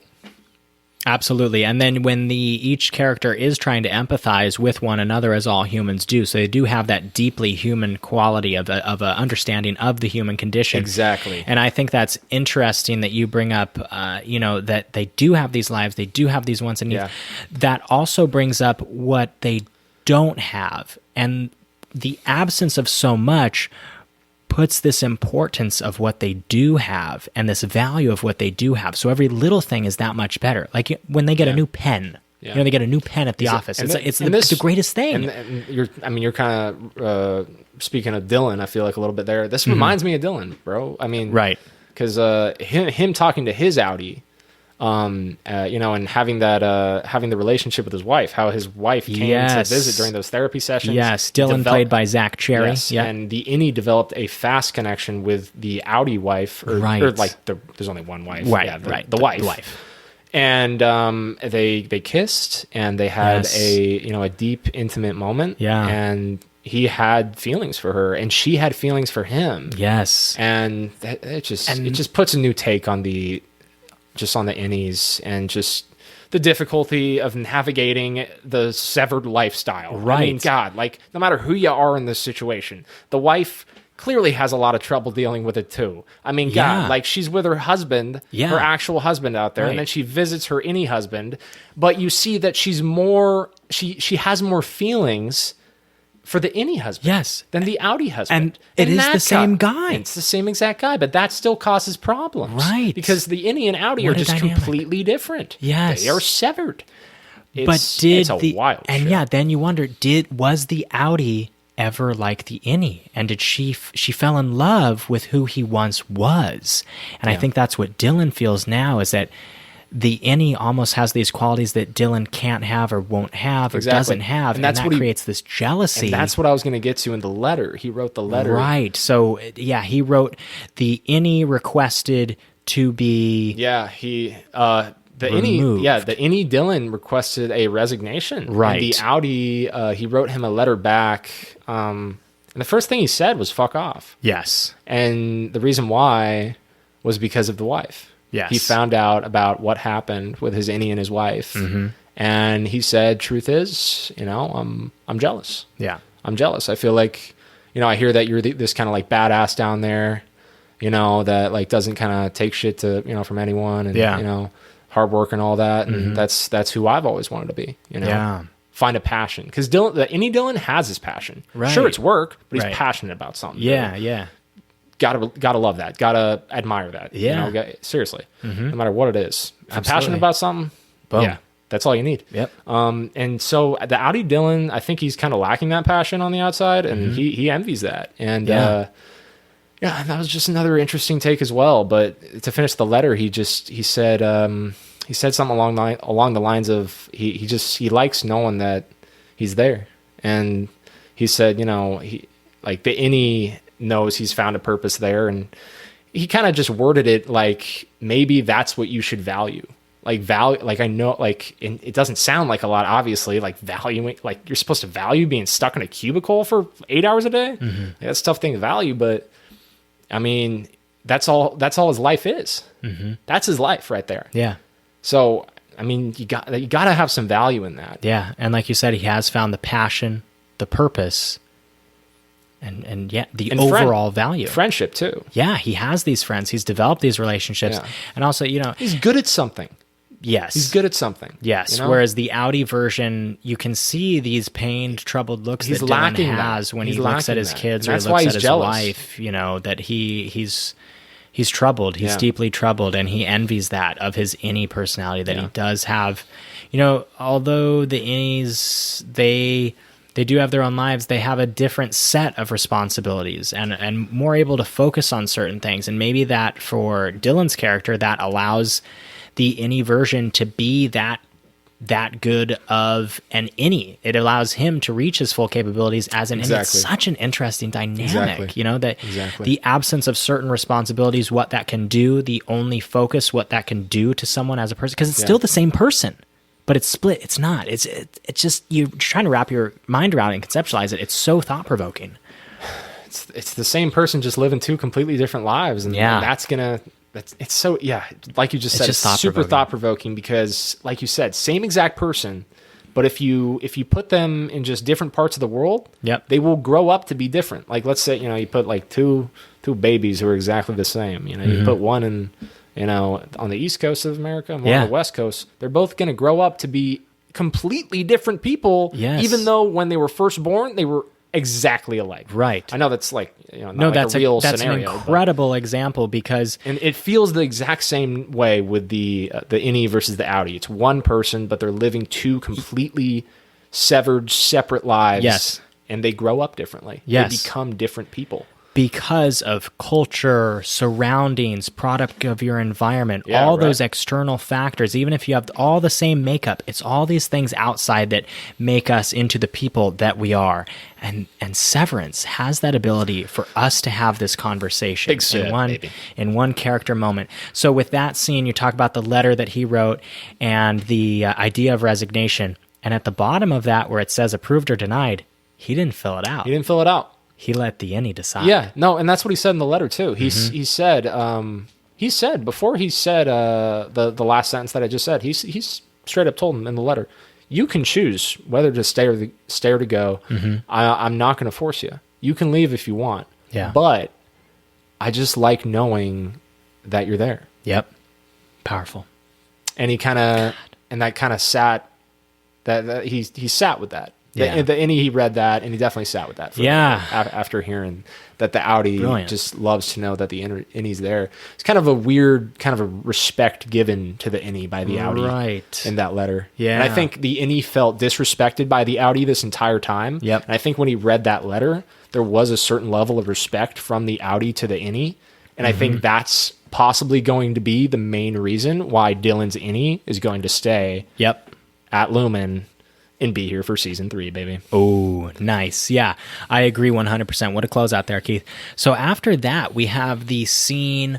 Yeah, let's talk about it. We've brother. got so many scenes to talk bro, about. So much. Okay, so next we have when we find out that all this work that Mark has been doing on the computer Oh, my and Lord. all these things are building towards all these different things. Cold Harbor, all these different files that he's doing are creating new severed personalities for Gemma Mark's wife. Yes. Yeah. And yeah. it's this idea of cure and them getting this understanding of pain and trying to take pain away from the world, essentially. They're trying to experiment with pain and take pain away from the world. And Gemma is like this test subject that they're using to do that she's on. a total So test how can we subject. create a world where pain is absent from people? That's what I was sort of getting from it. Or how can we create a world that build towards a world where we have this absence of pain? Is that the idea behind the whole severance procedure, that we are taking pain away from us and using this procedure as a way to cope with our traumas, and then we're learning these understandings about different things that are painful, like all the different experiences that they have created of personalities for Gemma, that Mark is doing this work. And now we know why Mark is kind of the special one who is able to do this work, because he knows Gemma best. Yeah. So he can see, when he sees the numbers, he sees, oh, I see Exactly. pain, I see heartache, I Yes. see malice, Yes. I feel this. And he can see and feel those things because he has this deep connection with Gemma. That's why Mark is the one who is able to do this job. Yeah. Right? 100%. God. 100%. His job at MDR. What does MDR stand for? Macro data refinement? Macro data refinement. Adam Scott's job, Mark S, at Macro Data Refinement, is to input a bunch of, or not input, but look at a bunch of buttons and numbers on a screen all day and find the clusters that make you feel something. Right. He's looking at numbers the whole day, and he's finding these clusters of numbers, and if it makes him feel some type of way, he grabs the cluster, drags it, and puts it in a little file. Yep. And that is the process of creating the file called Cold Harbor, which will essentially, once that file is completed, his wife will die. God. And that's a big twist in the show. Oh my God. Jeez, wow, sorry, you're flustered. Yeah. Got me. Yeah, so that's a big problem. He's been working his entire career at Lumen to just completing this one file, just looking at these numbers all day. And when he finishes the file, his wife dies? What kind of company is this shit? What are we doing, Lumen? bad We one. got some problems, man. Big issues. So they didn't just kidnap her and do a bunch of horrific testing on her on this unknown floor that Irving painted in his dreams, the infamous floor. That's where she's getting tested on. But she might die as well. Yeah. They might kill her as well. You got to kidnap, do a bunch of horrific tests, and then they're just going to kill her. Jesus. It's awful, man. It's terrible. And they want her husband To do to it. make that happen. Without his knowledge. Dude, Lumen, man. I think that's a big reason why they sever people in the first place, you know? So they can do their secretive stuff behind your back, and your innie just has no idea because he's blind to certain things. Man. Yeah. He's so unaware of certain things. The innies were talking, one of their last conversations, it was such a great conversation. They was talking about, what do you think the equator is? Remember that?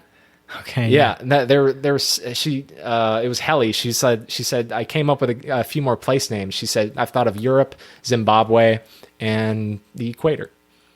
And I don't know how she knew those names. I guess maybe because I guess some memories, small moments, knowledge transfer over from the outie to the innie's brain. Yeah. So those are the words that the few words that she did remember, and they were just having a conversation about what the equator is. And Mark S is like, it's probably some big building. Helly's like, it's probably some, or what if it's a continent? Yeah. It's such a great way to display how unaware and like unknowledgeable these innies are compared to the rest of the people. Right. And just, how just, they're not even just remotely as smart as they think they are, or compared to the rest of the people in the world. And it was a sad but beautiful conversation to hear in a way, because it was so intimate to them. And like, it was like they were the only two people that could like understand that. Like anyone else who would have the conversation with them, is laughing at them. Yeah, it's these moments where you start to learn writing. more. It's like that writing just is reveals so much, so brilliant. Yeah, dude. it's writing that reveals. Yeah, it's so good. Makes you feel some type of way. It's emotional writing too. Yeah, it's really great stuff. Keith, we could do a whole kind of show on it. I think we'll talk about two more kind of key pieces. Yeah. Okay, I was gonna say because we got to touch on obviously the end for sure. obviously the end. Yeah. I think that the other key piece that we'll talk about is the moment when Mark goes down as Mark Scout and finds Gemma. Yeah. And sees Gemma for the first time. Yeah. And Mark Scout sees her. Oh my God. And knows it's not Mark S, it's Mark Scout. Yeah. He sees Gemma and knows that's my wife. Yeah. Yeah. And sees her and finds her. Yeah. And then also he finds her when in her innie form. Yes. And he still convinces her to come with. Yes. I thought that was really interesting. I was agree. prepared for like Gemma's innie to fight back and totally not go along with it. I agree. But there was some memory that still was stuck in her brain that remembered just a little piece of Mark. And that's what made her come with him. Potentially. I think. Potentially could be that. Could also be, I took it in a way that maybe they've used Gemma as this test subject because she is such a kind of pure and trusting soul. Yeah. And maybe there's just this deep, deep, deep purity to her. And that is one of the reasons why her innie personality was able to trust Mark. You're probably more on the money with her having a deep, deep, deep kind of seated recognition of a sense of comfort or care with him. But I was taking it more that this is the reason why she has been chosen for this as like the test subject, as she is being like the perfect test subject because of this aspect of being pure and purity. That's what I kind of was getting from it. Okay. So yeah, little different there, but for both kind of I think both are still well supported there. Yeah. But yeah, interesting point how you make up how it was the innie that did trust him. Yeah. And then that surprised me for sure. Yeah, and then they leave and they go and then they're in the elevator and they kiss. Oh my God, they're kissing in the elevator and then they go up and then ding. And then both of them are back. He's Mark S. and she's Miss Casey. Yeah, she's Miss Casey and they're again. Kissing. They're both their innies. And they're innies. They're both their innies. How many? Yeah. And so their outies know each other obviously because they're married on the outside world. But boom, they go up the elevator and then ding, and then they're both the innies again. Yes. They don't know each other. Yes. It's Mark S. and then Miss Casey. Yeah. That's his therapist at work. Yeah. That's all he knows her as. Just his therapist at work. So it's like he's like, why am I kissing Miss Casey? Right. And then such an interesting dynamic. And then the actress who plays Gemma, going from she's in the one personality in the room, then she's in a new personality once she leaves the room. Yeah. Then she takes the elevator and she's in a new personality. Once again, what a challenge for an actor. You're playing the same person, but different renditions of the person, and you go snap, snap, snap, and it's boom, boom, boom. Each of them are specific, goal-oriented, excellent performances, and you can snap in and out, and just when so good. you see so the good. way that the characters look at each other between the eyes, and you get a different baseline and a different history with them. It's great acting. Dude. So we're talking about the innies, when they went up to when they were outies and they were kissing and then went up to the elevator and then became innies. I love the first moment when their outies saw each other for the first time. Yeah. When he went into their testing room, he saved her, her innie, and her innie came with him reluctantly, but she came with him. And once her innie steps out of that room, she becomes her outie. Yes. Mark stays the same. Yeah. He's always his outie. He's Mark Scout. Right. So she steps out of the room. She becomes her outie. Yes. That's his wife. Yes. That's his wife. And Mark Scout's smile on his face when he sees his wife. Yeah. His actual wife again. His smile was so pure. That was such a pure, genuine, authentic, like just smile of just I it's been years since I've seen my wife, and there she is. Yeah. It made me feel good. What a moment. It really was a moment. It was a moment that stuck with me. And that's for sure. why the episode was so, you are on the edge of your seat. Your heart is racing. You felt your their heart love. is racing You felt because their love. one moment it's this, the next moment it's this, and then in 2 seconds it's that. It's boom. How boom, about boom? We can just quickly touch on this, but how about the goats and then the big man? The big guy. Fight scene? Yeah. Oh my God. So good, dude. Yeah. Hey, also, dude, the lady, the goat lady, she's a massive Game of Thrones character. And She's also, she was in one of the Star Wars movies. She plays a stormtrooper in the movie. does she play a badass in the film? Yeah, Plays a yes. plays a badass in Game of Thrones. God, I dude. keep hitting the mic. I'm sorry. All right, good. We're getting excited. Yeah. I'm sure she plays a badass in Game of Thrones. She was kind of disappointed in the Star Wars movie. People wanted more. Oh, jeez. Well, because she's a badass, bro. So Right. and that's what I knew her as and got. Yeah. So yeah, She when was about I to be a saw badass when I there. saw her in this, dude, and, you knew. dude, she was the one to beat up the big man. Like Yeah. this dude, like he's like got full on beard. I don't really know why that matters, but full on beard, like it's just the width of a Massive dude. And apparently, of a silverback gorilla. Yeah, apparently and just that- also the muscle as well. He's probably over 300 pounds, and she takes him down. Yeah. she takes him down. she has the baby. opportunity to kill him. And Mark says, wait, no. Mark says no, and this was then. So Mark says no. Let's take him up the elevator. Let's have him show us where they're looking for Gemma. Right? Uh-huh. Yeah. He has a gun, and he's like, "Yeah, show me where Gemma is." They go up the elevator. When they go up the elevator, Yep. Mark S turns back into his innie, Yes. and Inadvertently pulls ding, the trigger. ding, the elevator goes off, and coincidentally, the trigger goes off everywhere. right when he turns back into his innie by Yep. accident. He Yeah. turns into his innie, and then boom, just accidentally presses the trigger and Blood just everywhere. kills the guy. Yeah.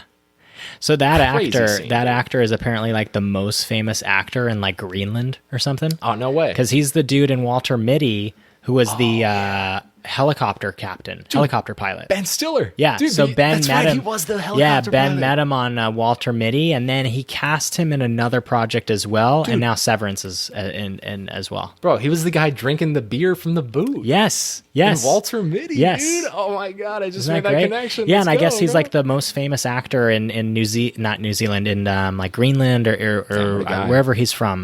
Shout out to Greenland, man. Yeah.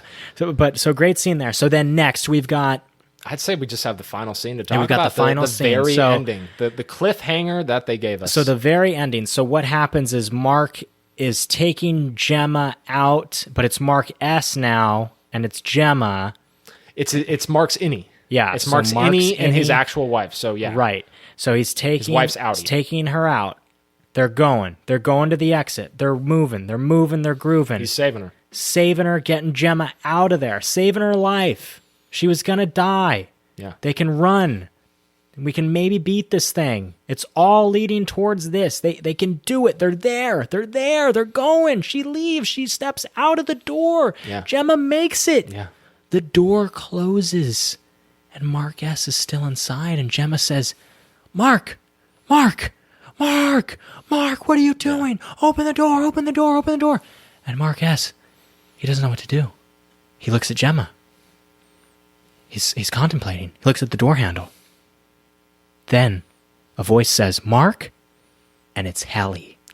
And he turns, and Helly's to his left, and Gemma is to his right, but it's Mark S., the innie. What does he do? That's so good.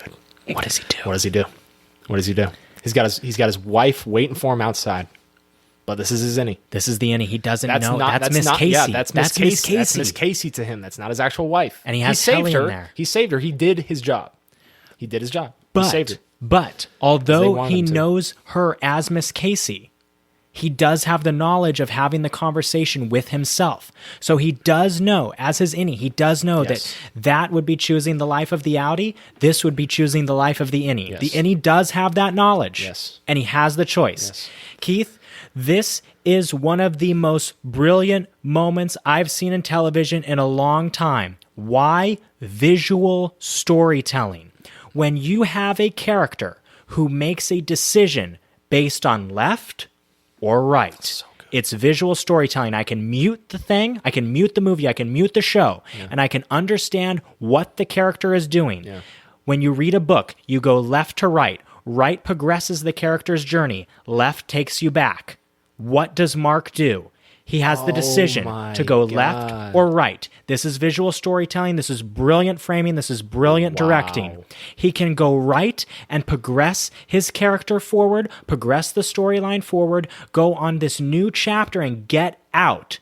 No, he goes left and he goes back as if we're turning the page of the book backwards, and he is returning to Lumen and he chooses Helly. And it's one of the most brilliant moments I've seen in television in a long time. Brilliant acting, brilliant directing, extremely. and incredible writing. What a moment. What a moment. Indeed. What a moment. What a moment indeed. A real Sophie's choice there. A real Sophie's choice. God. You could say that I felt again. like a lot like Meryl Streep during the Holocaust, man. Jeez. You can say that again. Yeah. Wow. Yeah. Wow. No, he truly had a Sophie's choice, and it was between his Audi's wife, the wife on the outside versus his wife basically on the inside. Yep. And it kind of comes down to, okay, do I value my outside life more than I value this life on the inside? And he felt no, because he feels that living as an innie is fucking real. Yes. He chose the innie life because he fucking feels like a real person, and he is a real person, and he has a real life down there.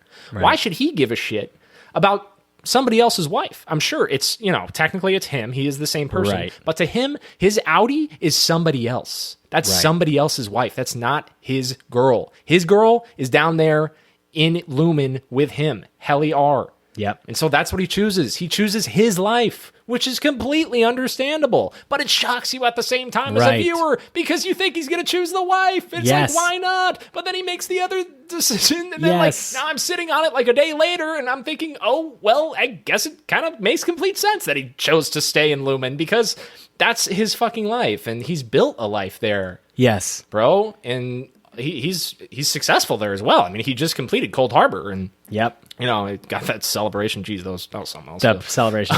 Yeah. But yeah, man. Yeah. It's understandable why he chose to stay.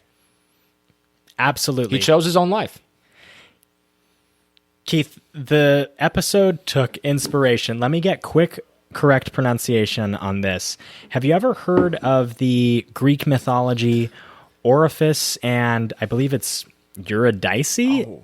Let me look at... Oh, our video just went out. It's back. We're good. Back on. Okay. Let me get the pronunciation on this real quick. Okay, we got a quick ad here. Give me 2 seconds. Oh, boy. Oh, jeez. Oh, God. Sorry, everybody. Oh, boy. Oh, jeez. Okay. Wow. God, oh, man. With the screen and now the ad. Have you heard of the Greek mythology Orifice?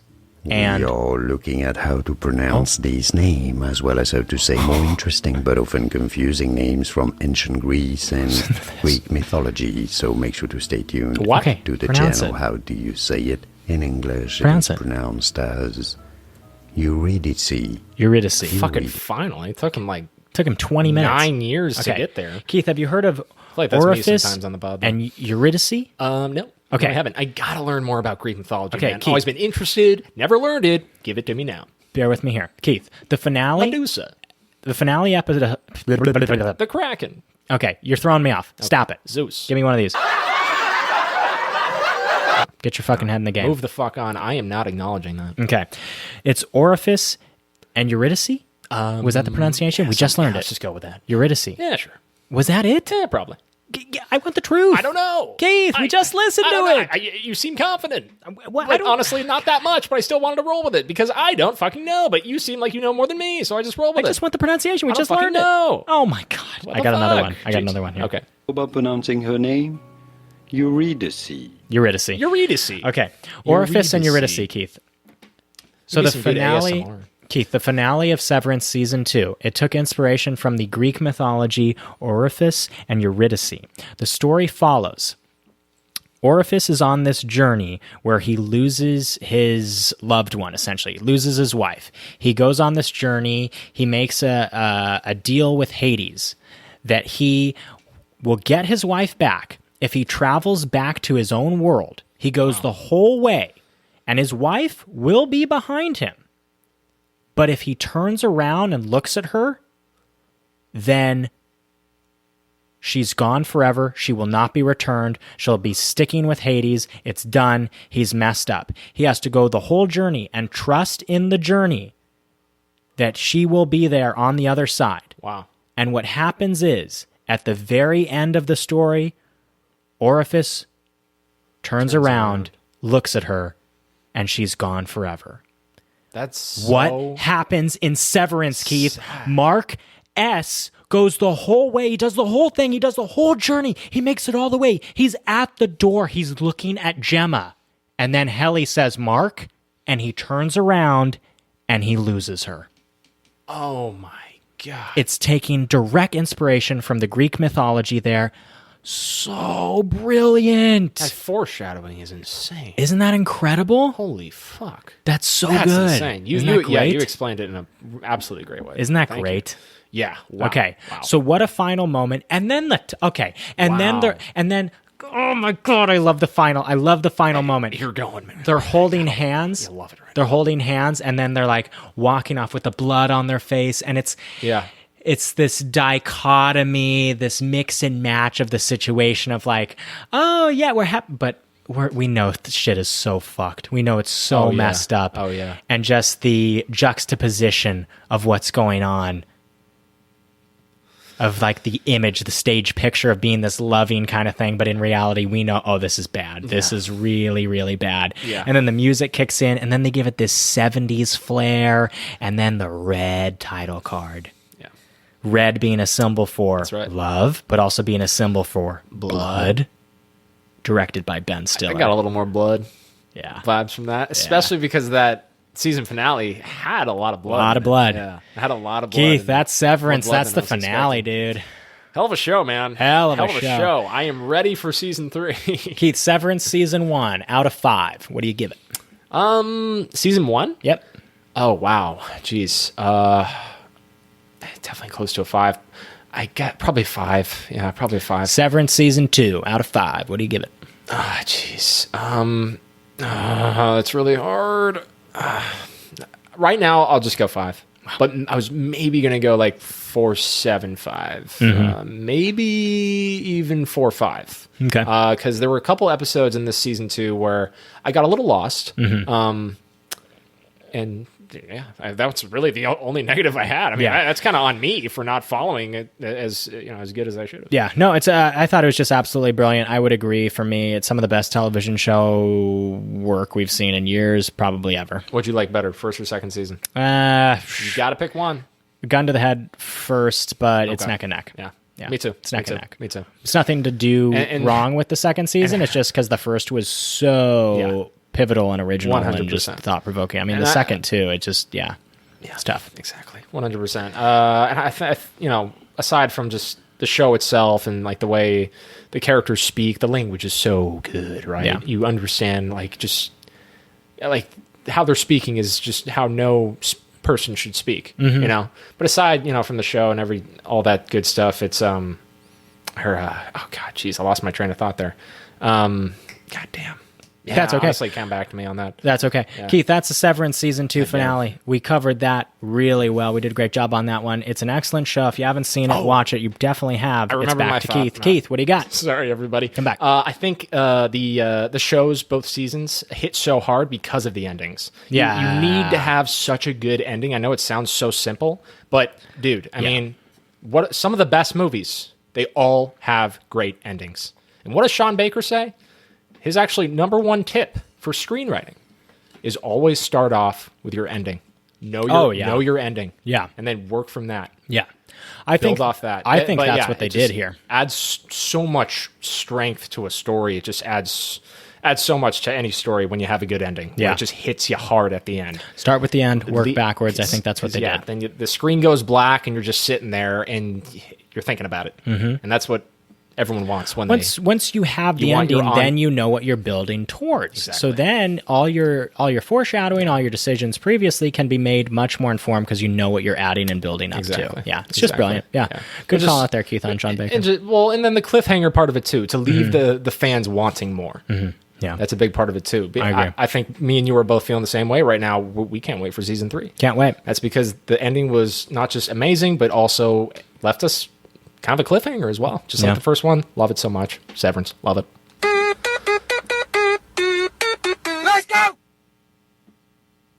Let's go, baby. Yeah. There it is. Keith, that's Severance. That's season 2. That's the finale. We gave you it in spoilery detail. We can always do more like that. If you liked that, shoot me a text. shoot us a message on Kel's Cuts Movie Podcast on TikTok, Instagram, where all of your social medias are. Shoot us a message on there. Let us know if you liked our Severance discussion. We can do more deep dives, more in-depth stuff like that. If you like it, let us know. We love hearing from you guys. It's really good when we get some feedback and let us know what you're feeling, what you're not feeling. So that was great. That was a lot of fun. Keith, finally, it is our BSOTD is the bold statement of the day. The show is almost over. We got to kick it into high gear. We're going fast. It is the BSOTD. It's your hopes, your dreams, your thoughts, your feelings, your aspirations, all of it packed up into one and tight little bow. It's a present. It's a gift. I have mine right now. It's on my lap. Keith, guess what, my friend? The best candy of all time, the greatest candy of all time is Sour Patch Kids. Good for you. They're sour, they're sweet, then they're gone. Yeah. Okay? Sour Patch. It's a great one. The blue is the best flavor. Blue raspberry, by far the best. I could take a whole bag of just blue ones. Yeah. You put those on your popcorn when you're at the film. Ew. Goo. What the fuck? What? On the pop? It's great. Oh, God. You're like one of those fucking pineapple on pizza people. No, it's just a little bit of salty and a little bit of sour sweet. It's good. You're a freak. You've never had it. Yeah, I know. I've never had it. If you had it, you would like it. I shouldn't be judging. Yeah. Why don't you relax? You chill out. Give my bold statement. I'm sorry. I didn't mean to offend coming at me hot. Oh, God. I'm sorry. It's a bold statement. We feel passionate about them. You come at me? I was trying to poke a little fun. I didn't like it. Okay, I'm sorry. Made me feel bad. I'm sorry you got offended. You know what? I think it's a great idea. You know I needed that. Okay, fine. Okay, thanks. Keith, that's my bold statement. Sour Patch Kids, I love it. Greatest candy ever. I love them at the movies. I'd love a big bag of blue ones. If you ever see them, one, please and thank you. They came out with those recently. Yeah, they do have them. Only the blue raspberry. It's great. Shout out to blue raspberry. It's a great flavor out there. The best. For any, whether you're a Sour Patch Kid or any type of other candy, or, it's great. If you're a drink, Oh, it's so good. Yeah, blue raspberry. Yum. Fanta, blue raspberry, you got that. That's too sweet for me. Oh, jeez. That's fair enough. Keith, it's your BSOTD. It's your hopes, your dreams, your thoughts, your feelings, your aspirations. All of it packed up into one in tight low low. It's a present. It's a gift. You have it for us. Keith, your BSOTD. What is it? I'm sorry I offended you on the last one. I feel really bad. No, it's fine. I love you. Yeah, I love you too. Okay. It was just a bit. Oh, okay. Look at this. What do you got? Jeez. God damn it. This isn't really a BSOTD. The hell is it? Fucking coffee is better than hot chocolate. What? I don't know. Is that a BSOTD? Yeah. No, that's not a BSOTD. No, give me another one. Yeah, what the fuck did I just say? I don't know. Give me another one. I thought you were going to say coffee is better than tea, but then you said hot chocolate. Yeah, it's like not even like who drinks hot chocolate anymore? Yeah, it's just like a separate thing. Except for like if you're at a diner or something. Maybe. Okay, what do you got? Oh man, jeez. Jeez, wow. Aladdin is one of the greatest love stories ever told. Okay. Yeah. That's a bold Just statement. completely switching up the vibes. Yeah. Kind of out of nowhere. Yeah. That's a bold statement. I love that movie. Yeah, it's good. And it just kind of relates to, the rich girl falling for the poor boy. And I just love that type of story, man. You do? Yeah. I mean, the queen falling for the poor boy, out in the streets, just trying to get the girl, man. Proud of your boy. Yeah. I'll make you proud of your boy. A whole new world. Believe me, bad as I've been, ma, you're in for a pleasant surprise. Oh, jeez. I've wasted time, I've wasted me, so say I'm slow for my age, a late bloomer. Okay, I agree that I've been one rotten kid. Some sun, some pride, and some joy that I'll keep messing up, lousing up, screwing up something. That's Proud of Your Boy from the Aladdin musical on Broadway. Okay, wow. You liked it? I did. I really enjoyed it. Yeah. Proud of your boy, I'll make you proud of your boy. Yeah, it's not in the movie, right? I don't know if it is. Yeah. I know that, what is it, like Riff Raff, Street Rat? Riff Raff, Street Rat, I don't buy that. If only they knew. Yeah. They would see a poor boy, no siree. It's a good one. Aladdin. Whole New World, though, one of the best Disney songs of all time. On top of this love story being super romantic. Yeah, that one. That magic carpet ride. Dude, the magic carpet ride, come on, bro. That's such a romantic scene. It is. It's good. Incredibly romantic. Both of them singing. It's good. That's such a special date. Yeah. What a date night. Yeah. Jeez, going on a magic carpet ride and singing A Whole New World. If I had flying over the city. If I had a magic dude, carpet, that's beautiful. Would you ride it with me? I would, bro. Thanks, man. And as you can imagine, it probably sounds romantic as hell. Yeah. Be a fun time. Yeah, just us soaring over the city, singing together. You and me singing together, holding soaring hands. over the city. Jeez, man. Something I'd like to see. A new fantastic point of view. No one to tell us no or where to go. Say we're only dreaming a whole new world. Yeah, sorry. Lost me at the high note. Yeah, no, me too. I swear I always lose it. You know what? Yeah. I should probably take some singing lessons. Not funny at all. It's not funny at all. So It's not funny. It's so All right, good. end the pod. I'm ready. All right, folks. That is Kel's I'm Cuts. getting hot. I'm getting that sweaty. Is the God, show I feel like where Shaquille we... O'Neal after he just dropped 34 on the Celtics. So good. All right, dude. I feel like Michael Jordan after the flu game. Fuck yeah, dude. Yeah, Nice. Hey, that's God. a good one. I feel like Okay, Kobe after he dropped, 81? Or was it 88? Hey. Look at us. Look at us on the ball references yeah, here. dude. Keith, that was Kel's Cuts. That's our show, man. That was a lot of fun. It was a big episode. Big episode. big We talked episode. about a ton today. Don't even need to go over it. Listen.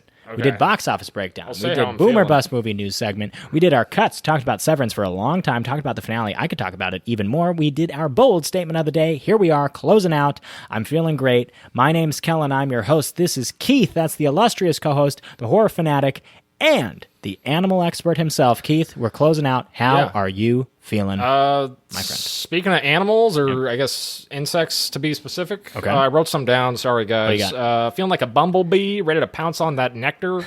Oh, I'm sorry. I messed it up, everybody. Feeling like a bumblebee, ready to pounce on a flower. Somebody give me that nectar, baby.